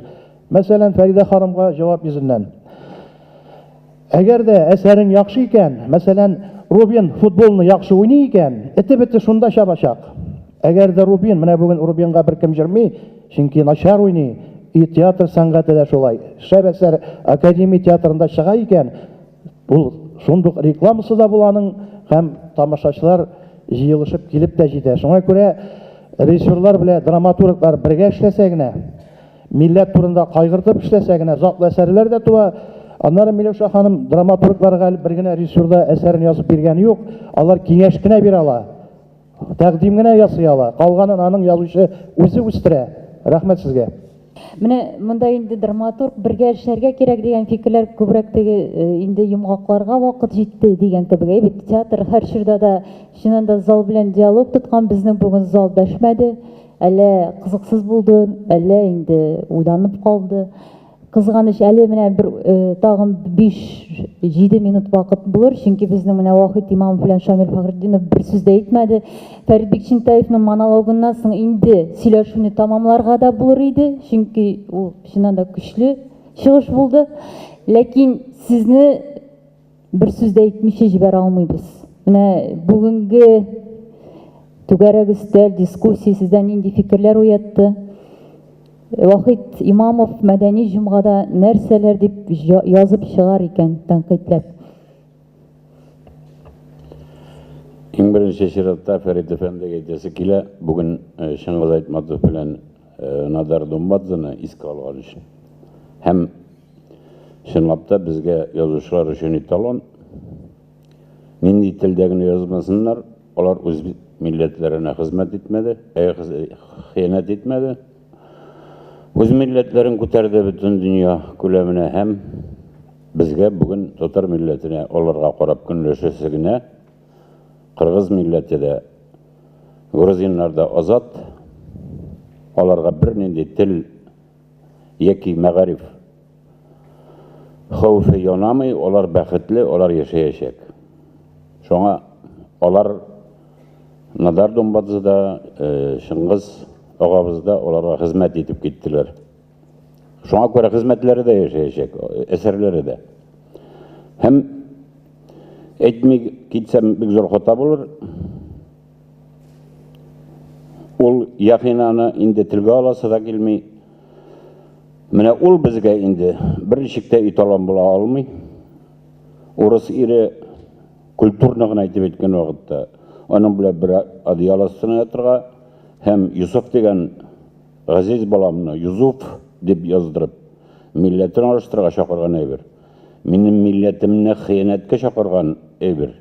Минем өчен италон була алмый. Бу минем милләтемне хурлау, биткә төкерү, бу безнең өчен уят, хурлык, гарьлек. Һәм бик еракка чумыйм. 1848 елда сөйекле Маркс манифест чыгара. Манифестта таләпләрнең берсе мондый, чакыру таләпләренең. Милләтләрне, национальностьларны юкка чыгару, религияны юкка чыгару. Бу эшне 1898 елда төзелгән РСДРПда дәвам итә һәм 1918 елда хәтта Ленинда мондый сүзләр чыккандыра. Без онытмаска тиеш милләтләргә имеш берергә возможность на самоопределение. Һәм шул ук вакытта без жестоко должны карать за национализм ди. Бөтенесенең максаты милләтне юкка чыгару. Һәм бүген нишләп Игыга күчтәгәл дип аптырап утырмагыз, бу бит 1848 елдан берле килгән сәясәт. Бүгенге чагылышы уланың. Һәм безнең алдында, безнең милләт алдында да бер генә бурыч, үзебезне үзебез саклап калу. Һәм театр берничек тә милләттән аерым була алмый, яши алмый. Милләтне яшәтәсе килә икән, театр милләткә хезмәт итәргә тиеш. Шуңа күрә Әлфәт әфәнде дөрес әйтә. Без коя гына бармыйк, кайсы республика, кайсы илгә генә бармыйк, Венгриямы, Кытаймы, Төркиямы. Безнең анда фақат татарча куелган спектакльләрнең генә кадере була. Безне фақат шундый гына спектакльләр алып килсәк, чит ил хөрмәт итәчәк, яратачак һәм үз тиңе күрәчәк. Телиме теләмиме, бүгенге көндә театр коллективы, һәр театр милләтчегә әйләнергә тиеш, үз милләтен саклап калыр өчен. Яшертенме ул, кычкырыпмы ул. Ләкин барыр милләтне сакларга, һәр адымда милләтемне сакларга дип. Мен менә әгәр дә һәр театр шушының өчен яшәсә, бәхетле булыр идем. Ваклыкларга кермим. Театрның теге ничек куюы, спектакльне ничек куюы, фәлән куюы, ләкин фақат милләтне саклап калу өчен, милләткә хезмәт итү өчен. Милләтемне үтермим, бер ул яшәргә тиеш дип. Без бөек милләт, менә шуның өчен безнең театрыбыз да бөек булырга тиеш. Менә безнең һәрбер дискуссиядан соң теләк тәкъдимнәр була иде, һәм инде дискуссия барышында ул һәм безнең менә язып утыручылар бар, студентларыбыз. Бүген шулай да түгәрәк өстәлдә хөкүмәткә ниндидер менә тәкъдимнәр, сорау, бәлки сорау белән мөрәҗәгать итү. Монда бүген беркем дә сон искә алып сөйләшмәде. Мин гадәттә сон әйтергә яратам. Бүген театрларны 28% кына дәүләт тарафыннан финанс ягыннан тәэмин итү бер дә дөрес гамәл түгел. Бүген ана кычкырабыз бит, Мәскәүдә театрга мода дип. Анда 200 театр һәм аның 90-ы ялгышмасам Мәскәү муниципалитеты тарафыннан тәэмин ителә. Или 120-се. Ну, Фәрит әфәнде аны түгелрәк беләдер инде. Шуңа күрә безнең барча театрлар, барча зиялылар әле шушы мәсьәләне дә күтәрергә тиеш. Безнең спортка куелган акчаны мин үзебезнең сөйекле һәм бөек Роберт Нигъмәтуллинның бөтен дөнья конгрессында әйткән сүзен искә төшерәсе килә. Ул мөрәҗәгать итте безнең президентка. культураға зинахар үшін ярты футболисттің хақын бере башлагыз инде дип. Шушы сүзне без онытмаска тиеш. Мана безнең бик бүйек һәм бик талантлы Роберт Нигматуллин әйтте. Bir kişi etkiler mi? Bunlarga kelgende şunday. Endi taqdimler. Bir kişi etkiler mi? Farid Zakiyev bütün Tatar İşlemeleri Ocağı'nın reisi. Cemaat elbette tiyatrның rolü искиткеч зор. Milletini, bizning tilni saqlab qo'ydi. Шуңа күрә әйтәсем килгән иде. Менә репертуар турында нәрсә карыйбыз, нәрсә куябыз, спектакльләр турында әйтәсем килә иде. Безнең халык, татар халкы орта гасырларда безнең халыкның берничә бийек дәүләтләре чәчәк аткан. Ул бийек Болгария дәүләте, ул Уралдан Иделгә хәтле, шулай ук bütün хәзерге Россия Федерациясының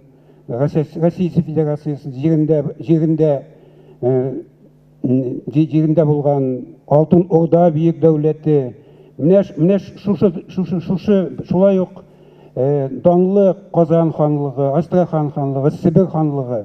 Әмма ләкин сез әйтә аласызмы, менә шушы бийек тарих турында, безнең бийек тарихи шәхесләр турында, Сөембикә, нигә безнең Сөембикә турында Сөембикә дигән трагедиябез юк.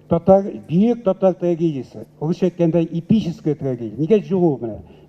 Мәсәлән, нигә Пинчурин театрында чыкты, трагедия буларак түгел әлбәттә. Нигә Улуг Мөхәммәд турында безнең юк? Нигә Алмыш хан турында, 10 гасырдагы бик вакыйгалар турында безгә ничек гарәпләр алып килгәннәр? Аңладык, сорауны аңлашылды. Минем соравым һәм үтенечем шул инде дәүләттән, менә монда дәүләт кешесе дә бар, дәүләттән үтенечем шул.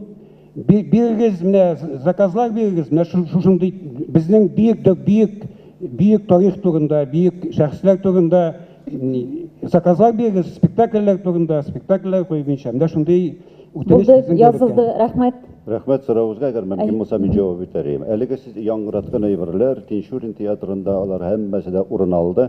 Һәм әйтергә кирәк, менә биредә татар теле дидек, шундан да Тинчурин театры, безнең театрыбыз, ул инде татар телен саклау, аны үстерү максатында бик олы эшләр шулай башкара дип әйтәм. Һәм театрыбыз белүегезчә 83 ел буе саф татарча тамашачыларга, халкыбызга хезмәт итә. Һәм сез әйткәне тагы менә биредә бер фикер яңгырады. Театрда нәрсә?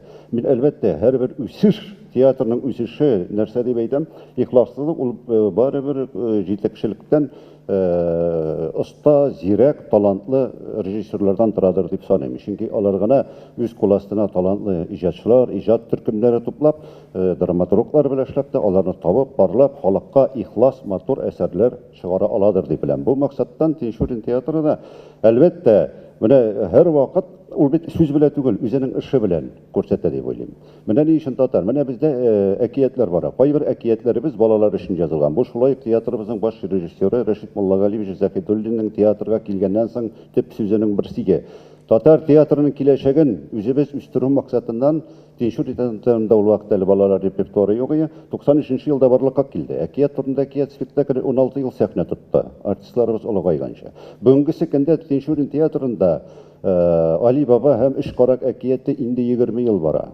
Әлеге әсәрне татар мәктәпләренә киләләр, һәм һәр вакыт наушниклар бирегә, колакчын бирегә дип әйтсәк тә, укытучылар үзләре әйтә, юк ди, балаларыбыз татар әһәңен, татар моңын ишетсеннәр, тойсыннар иде. Әлеге әфәнде әйткән сорауларга Тинчурин театрында 93 елда бүйек галим, язучы Нурихан ага Фәттахның Итил суы акатырыр спектакль чыккан иде. Бу тарихи. Хәзер әйдәгез бөтен репертуарны барлап утырмыйк. Һәрбер театрда, ләкин Мәдинә Маликовның әле соңгы елларда соңгы риваять әсәре чыккан. Һәм тагы бер генә әйттерәм. Менә безнең тагы бер тарихи олы вакыйга була бит инде. Келесі, міне 15 сентябрьде Кәрим Тинчуриннің 130 жылдығы, шушы оңайдан Тинчурин театры бүгінгісі күнде мындан 100 жыл элек болған Қазан біле бәйлі тарихи вақиғаларны документаль дұрыстық біле ижад еткен Кәрим Тинчуриннің соңғы әсәрі бойынша эш бара, шулай бұл сізді міне шақырып қалабыз. Бұл шулай тарихи татарлар бойынша да өзіне. Сіздегі поселка бек Тинчурин театрынан ниндейдір реклама боларақ қына, чөнки міне сізден барыбыр да Тинчурин театрына әлбәттә тәнкыйди фикерләрне менә сез ничектер алар мондагына узып киткән кебек. Бар бит инде фикерләр күп. Ничектер үзегез аерым утрауда һәм бер кешене дә ишетмичә генә яшәгән кебек инде. Һәм менә бүген хәтта менә сез үзегез драматургта, әдәби бүлек мөдире бит. Менә монда шул ук Нәүрүзләр, менә анда килеп уку турында сезнең мәсәлән шул ук драматург буларак исемегез башка театрларда да яңгырасын дигән ниндидер шәхси хәтта кызыксынуыгыз юкмы?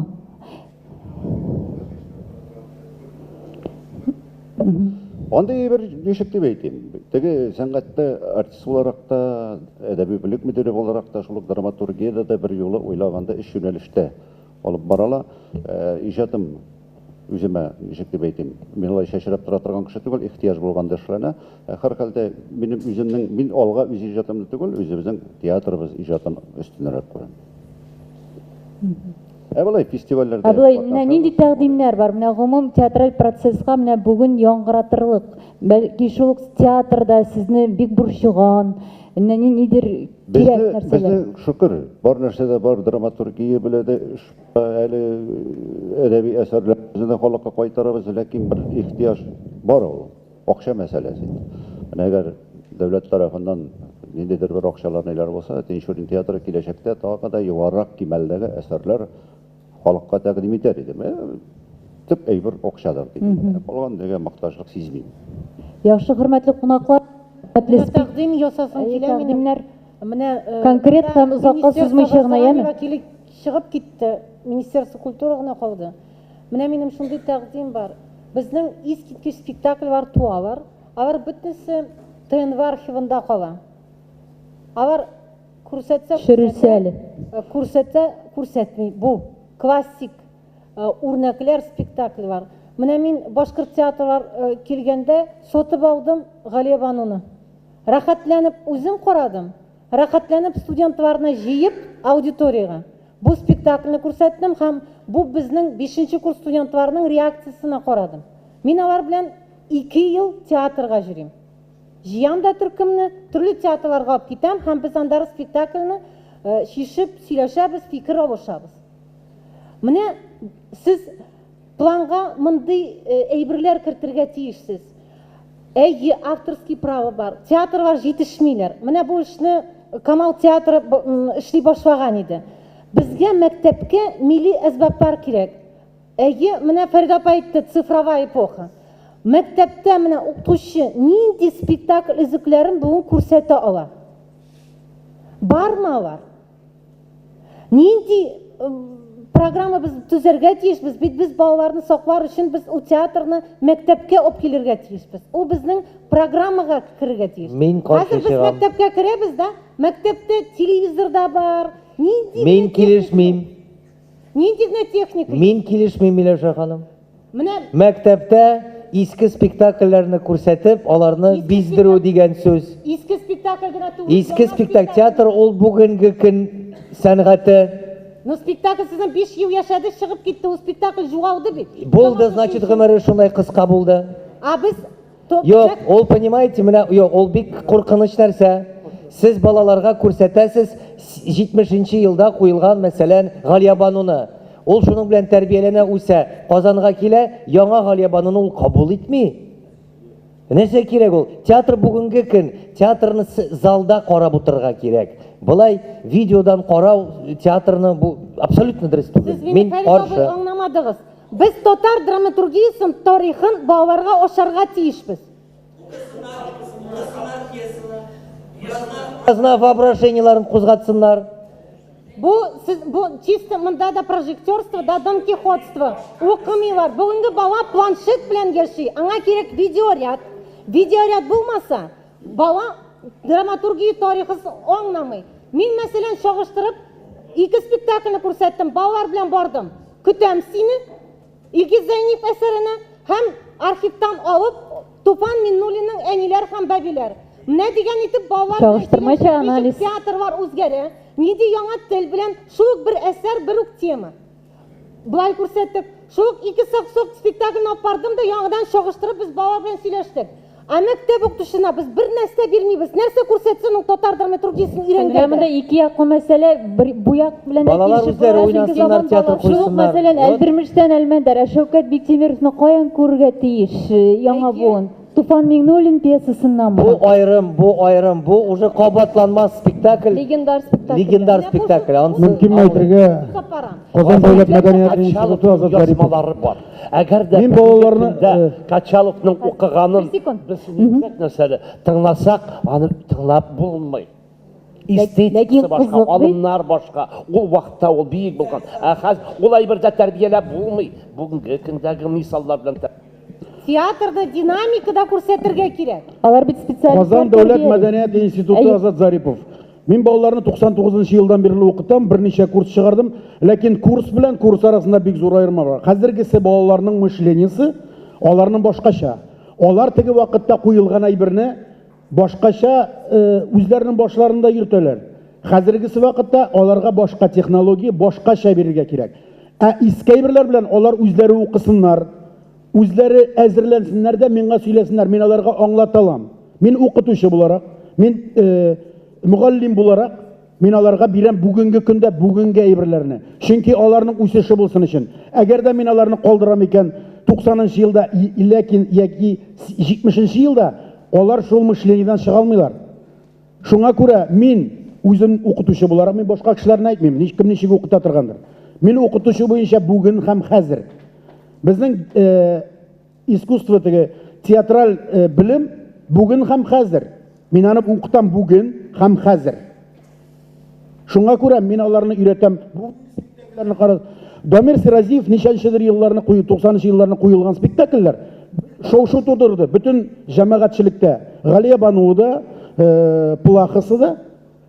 Аны кемдер принимать итте, кемдер принимать итә алмады, ләкин ул тарихка кирип калды. Ул вакыттагы тарихка. Хәзергесе вакытта менә ул бик әйбәт әсәрләр булган булыр иде. Бәлкин ул вакытта да бик Азат әфәнде, ләкин менә шул ук урысларны карасак, пабликлар, шул ук интернетта әйбәт театр, театральный жизнь, бик күп алар, ул театрга багышланган меңләгән группалар, сообществолар. Анда бит бөтен элеккеге артистларның спектакльләре, интервьюлары. Ну, укыту ул бит Миләүшә Шаһабетдинова бит инде шул ук филологларга укыта. Ягъни киләчәктә театр яшь драматурглар юк дип. Каян килсен? Сез әйтәсез, менә миңа хәзер кирәк дип. Бүген әйе. Театрның тарихын белмәгән драматург әсәр яза алмый. Нигә? Яза алмый. Әгәр дә мин бүгенге көндә, бүгенге көннең ачы тармагы турында язам икән, менә бүгенге көндә, әгәр дә минем ул спектакльгә каядыр театрга барып куям икән, әгәр дә аңа кеше йөри икән, нигә ул зәвыклы булмасын? Гафу итегез, беренче ел мине шаккаты мине чакырдылар яңа татар пьесасына. Әйе. Депрессия булды минем. Чөнки мин 60 пьеса укыдым. Менә бу драматурглар, алар арасында бик зур драматурглар да булды. Алар җиренә җиткереп әсәрләрен эшләмәделәр. Премияларда бүлештек. Ашыктан ашык әйтәм. Менә мин аларның кулларына әдәбият теориясе, драма әсәре ничек төзелә дигән әйбер тоттырасы киләдер. Бөтенесе дә комедия язалар, ләкин бүген комедия, чын рәвештә комедияны язган кешене без сирәк очратабыз. Шуның өчен безнең режиссер ул комедияны таба да алмый. Шуңа күрә аларга ни күрсәтергә кирәк? Иске спектакльләрнеме? Иске спектакльләр искелекне түгел ул тарих, образның тууы, ничек театр үзгәрә, драматургия әсәре ничек үзгәрә. Сезнең хәзер фикерегез белән әйдәгез татар әдәбиятын туктатыйк та. Мин әдәбият турында әйтмим. Юк, Миләүшә ханым, Миләүшә ханым, туктагыз. Сез бит әйттегез, видео тасмалар кирәк, менә элеккеге спектакльне, менә мин Галия Бануны карадым, Гафури театрның. Мин дә карадым ул спектакльне, ну мин специалист буларак карадым. Кайбер сәхнәләрдән өйрәнеп алдым. Ну булай хәзер Галия Бануны ул бит балаларда Галия Бану менә шулай куйлырга тиеш. Мин бит аның белән ул әйберләр белән сталкиваться итәм. Бик Юк, еш. Фәрит абый, Менә килә тамашачы, без банкротны менә куйдык. Банкротны яңаша куйдык. Или Казан сөлгесен без куйган идек. Ул элекке спектакльне караган да килә дә, ну нәрсә инде бу Казан сөлгесемени? Ул кабул итми, әлбәттә кабул итми. Ә яшьләр кабул итә. Вот нишләргә? Әйе. Белмим. Җавап бирәм. Каян алгансыздыр белмим. Дөрес. Воображение эшләтә радио дөрес. Дөрес. Әйе.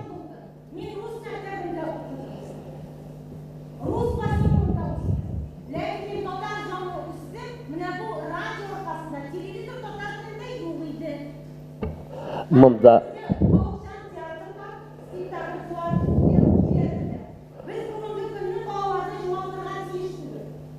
Миләүшә Әхмәтов.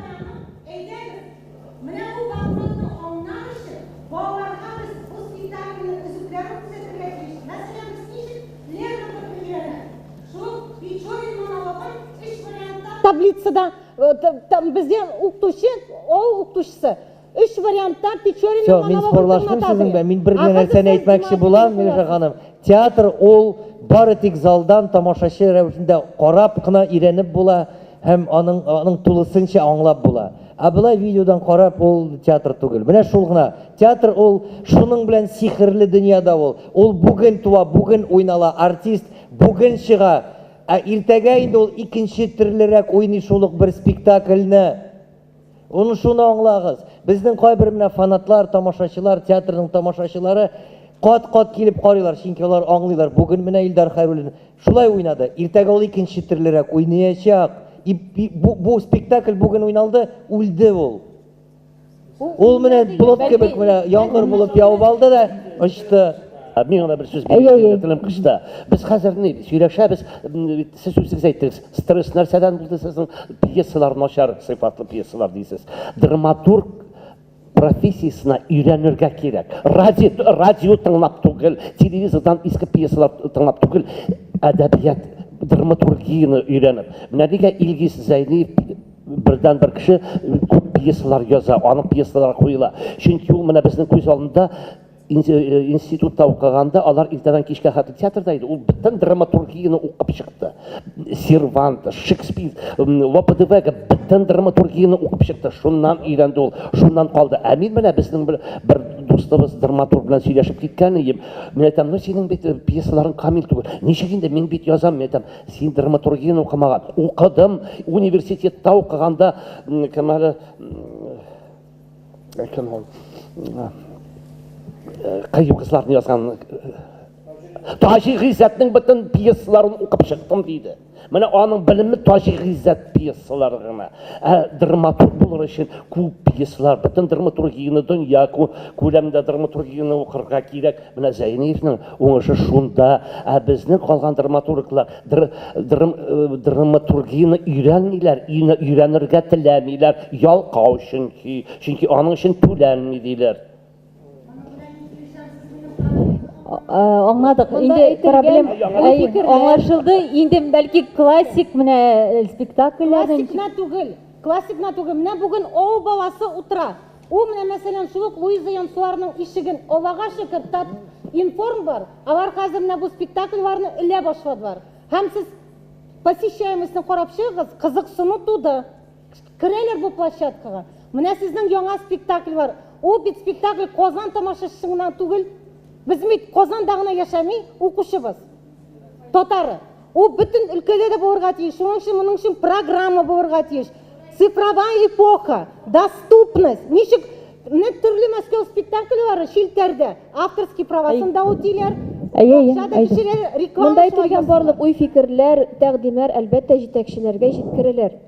Театр культурасы шундан башлана. Безнең бүгенге балалар, алар театрга килеп карарга тиеш спектакльләрне. Ансы Фәрит Рафкатович шуннан да бик дөрес әйтә. Һәм саннарга килгәндә инде менә минем әйтәсе килгән инде 64 яңа постановка куелды татар-рус спектакльләре дигәннән инде 64 яңа постановкалар 2016 елда татар театрлары 4, 5, 6 яңа татар телендә постановкалар куйдылар һәм алар баралар сәхнәдә.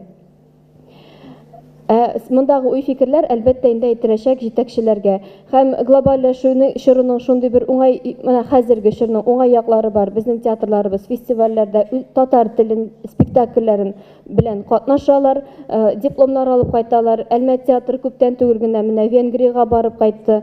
Бу безнең шушы чорның бер уңай ягы дип тә әйтәсе килә. Анда философик спектакльләр дә куела тамашачы өчен.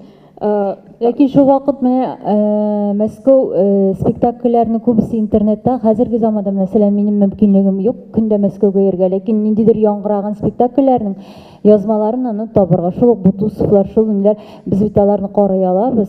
Менә монда чыннан да ике яклы бу. Хәзерге спектакль Чөнки ул бит хәзер бара торган дими, берничә ел элек инде репертуардан төшеп калган ди.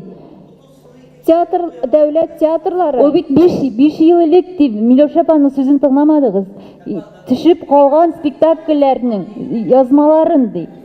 Тагын бер сүз әйтәм, дәүләт театрлары барыбер план үтәргә тиеш, чөнки алар дәүләт театры, алар бюджет белән каралган театрлар һәм ул планны тутырыр өчен бүгенге спектакльгә халык бүген йөрергә тиеш. Бер шул планның бер максаты әлбәттә инде ул тамашачы планы. Әгәр дә инде бүгенге спектакльләрне төрлечә аңлыйбыз һәм инде монда бүген бара торган спектакльләр түгел, спектакльләр буенча җитәкчеләргә әлбәттә фикер. Менә аңлаштык, чөнки монда Миләүшә апа бер төрле фикер әйтә. Спонсорларны кирәк битер беренче. Тәкъдимнәр кыска гына һәм тиз арада, чөнки 2 сәгатькә сузылды дискуссия, инде залыбызда башта һәм безнең әле яңа сөйләшү кыза башлады. Güzel, минем әйтеп китәсе бер сүз бар инде. Менә тагын бер зур проблема бар. Тамашачы белән уенчыны аера торган әйбер. Мәсәлән, элек башкорт театры, аны Илдар абый да, Фәрит тә яхшы белә, сәхнәдә башкортча сөйләшеп, сәхнә артында татарча сөйләшәләр иде. Хәзер инде бүгенге көндә башкортча сөйләшәләр, урысча чыгып тегендә сәхнә артында гәпләшәләр. Әгәр актер сәхнәгә чыгып урысча уйлый, татарча уйный икән, әллә нинди актер булсын, матур булсын, аны тамашачы кабул итми. Кайбер аналар балаларын кабул итмәгән кебек тоймый ул аны, якын итми. Менә бу мәсьәләгә режиссерлар игътибар итәргә тиеш. Чөнки менә Фәрит Мөхәммитшин бер елда татарча өйрәнде. Әйтсен актерна, ни эшләп син сәхнә артында урысча сөйләшәсең? Өйрән ана теленә. Менә шул чакта зритель белән актер арасында актерларның теле ул аерым бер проблема һәм гомумән менә училищеларга, институтларга яшь актерларны җыелуда бу аерым бер тема. Һәрберсе гомумән театрда шул ук. Гүзәл, менә бер кеше уже күптән басып тора. Рафаэль Мөхәммединов бик күптән басып тора залдан. Рафаэль Мөхәммединов бөтен дөнья төрки халыклар ассамблеясы идарә әгъзасы. Алып бару турында әйтәсем килә. Менә мин чыктым монда, 15 минут торам мин. Бер көндә микрофонда бер көндә тормый. Мин бер үзем генә. Менә бераз сез әйттегез. Залдан кешеләр юк эшләп торды. Күзлегемне салсам күрмим шул гафәтегез. Сез әйтәсез, мин сезне күрмәдем. Мин ничек сез алып барасыз? Бердән бер кеше тора микрофонда, сез 15 минут күрмисез. Булай ярамый. Җизәс кешеләрне монда. Рәхмәт. Менә минем кыска гына тәкъдим, мин театрал түгел. Ләкин минемчә Казанда музыкаль бер театр җитми. Чөнки җырчылар барлык 600 кеше, композиторлар бар. Әгәр ачылса иде бердән бер шул татарча театр музыкаль, ул композиторларга эш булыр, бу җырчыларга да эш булыр. Чөнки татар музыкаль әйберләрне ярата ул, йөрер халык. Чөнки мәсәлән опералар бара, ләкин татар операга йөрми. Чөнки ул рус операсы теге башка тел опералар. Әгәр ул татар операсы булса да, тарихы ниндидер күңелле шундый опера халык йөрер минемчә. Шуңа күрә аны кемдер әйткән бу мәсьәләне. Ну кузгалмый эшкан монда 25 ел бу мәсьәлә буенча сөйләшүләр бара. Әле тагы менә Түләк операсында яңарды бу сөйләшү. Әлбәттә ничектер менә чыннан да менә бу тәкъдимне кертергә кирәк һәм хәтта без инде консерваториядән да бүген сөйләшүгә кешеләр чакырга, ләкин безнең инде күрәсез әле драма театрында да проблемалар бик азы гына. кагылып үтелде дип әйтергә кирәк. Операдан башлап, мюзиклга кадәр заманча музыка, рок опера, нинди опера булсын, төрле слойларга, катламнарга булсын. Бу чыннан да кирәк. Монда инде әле җырчылар гына түгел, композиторлар гына түгел, хәтта дирижер, музыкантлар да бүгенге көндә эшсез йөриләр. Һәм бу зур проблема. Чөнки симфоник оркестрга алар эләгә алмый, ә башка оркестрларыбыз безнең бармак белән генә санарлык. Рәхмәт, Рафаил абый. Мәсьәләдә кузгалыш булып алган иде. Мәсәлән, Илһам Шакировлар, Зилә Сөнгат Тунилар һәм башкалар куллар куйган хат нигә президент исеменә киткән иде. Һәм аны инде яңадан министрлык аша кайтарып Тинчурин театрына тапшырдылар да, бу әйбер балутага батты.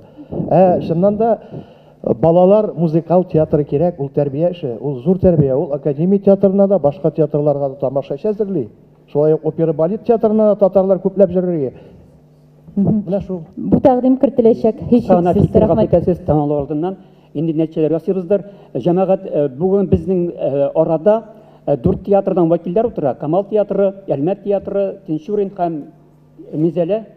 Һәрхәлдә алар бүгенге көндә тамашачының рухи ихтияҗына җавап биреп киләләр икән, һәм без аларның спектакльләрен карыйбыз икән, аларга рәхмәт сүзендә әйтергә тиешбез дип саныйм мин.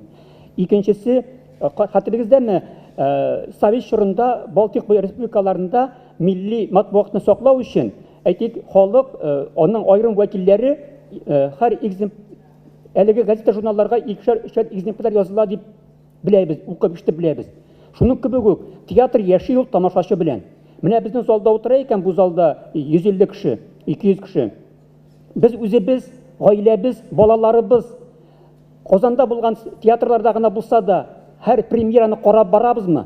Үзебезнең якыннарыбызга, дусларыбызга татар театрына бар, анда син яңа тамаша күрәсең дип, үзебезнең асылыбызны белгертәбезме?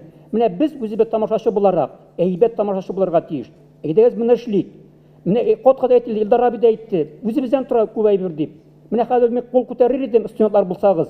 Ничә быел булган Камал театрында, Тинчуринда булган премьераларга ничә кеше барды дип, бик асанда дип саныйм мин.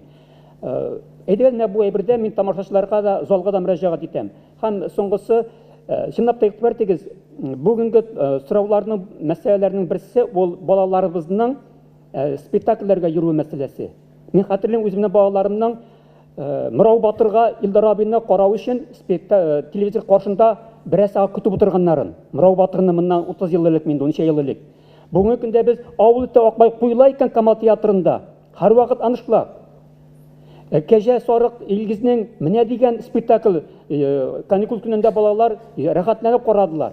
Шуңа күрә миндә балалар драматургиясен әзерләү һәм яхшы спектакльләр әзерләүне максатчан рәвештә, менә Язучылар берлегенәме, драматургия секциясенәме мөрәҗәгать итәргә кирәк дип саныйм мин. Балалар өчен әйбәт пьесалар бүгенге көндә иң зур ихтияҗларның берсе булып тора. Яхшы, тагын фикерләр бармы, тәкъдимнәр? Тәкъдимнәр бармы, эшлекле тәкъдимнәр?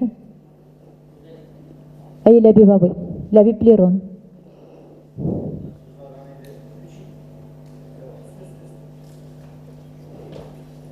Сүз барган иде, миллилек дигән сүз. Мин шул уңайдан бер кисә әйтәм, минем аңлавымча ул бик җавап бирелмәде шикелле. Мин миллилекне менә шулай аңлыйм. Татар театрындагы миллилек ул шундый булырга тиеш. Менә грузиннарның притча тигәндәге киноларын караган булсагыз, ул әсәрләрдә грузиннарның мин грузин дигән сүзләр юк анда. Ләкин анда грузинның җаны ята ул әсәрләрдә. Әйтик, шундый кинолар буларга мөмкин башка халыкларныкында да. Менә шушындый әсәрләр безнең татар прозасында күбесендә юк, прозаикларында да юк, әйме? Шигырь, мәсәлән, мин сине яратам дигән шигырь түгел ул. Мин сине яратам дигән сүзләрдән һәм мин сине сөям дигән сүзләрдән торган шигырьләр ул шигырь түгел.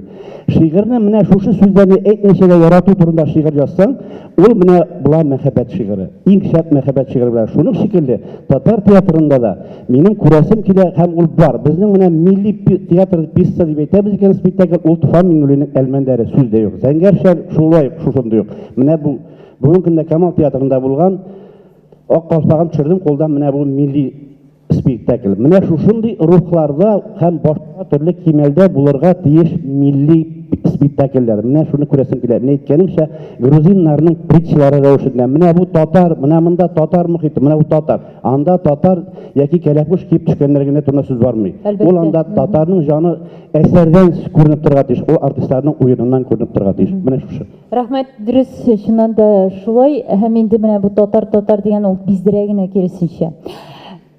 Булды? Тәмамлыйбыз.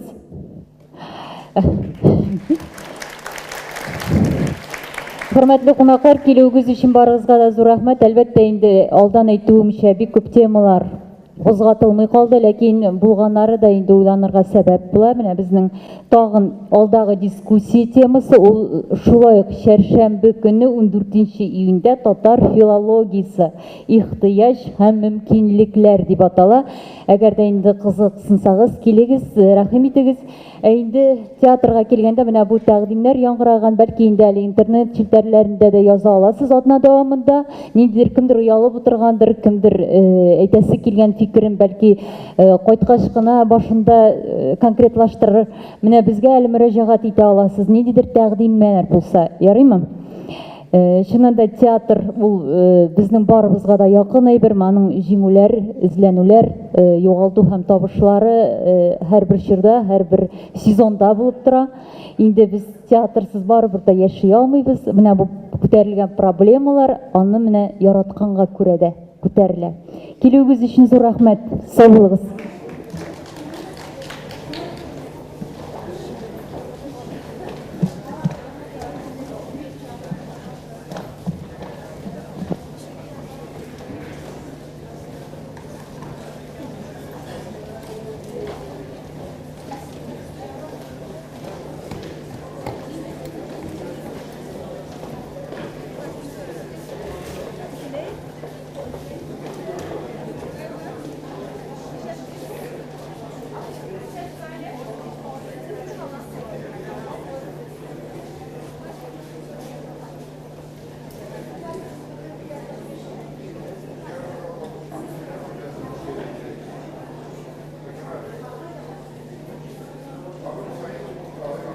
Татарстан Республикасы һәм татарлар турында тулы мәгълүмат.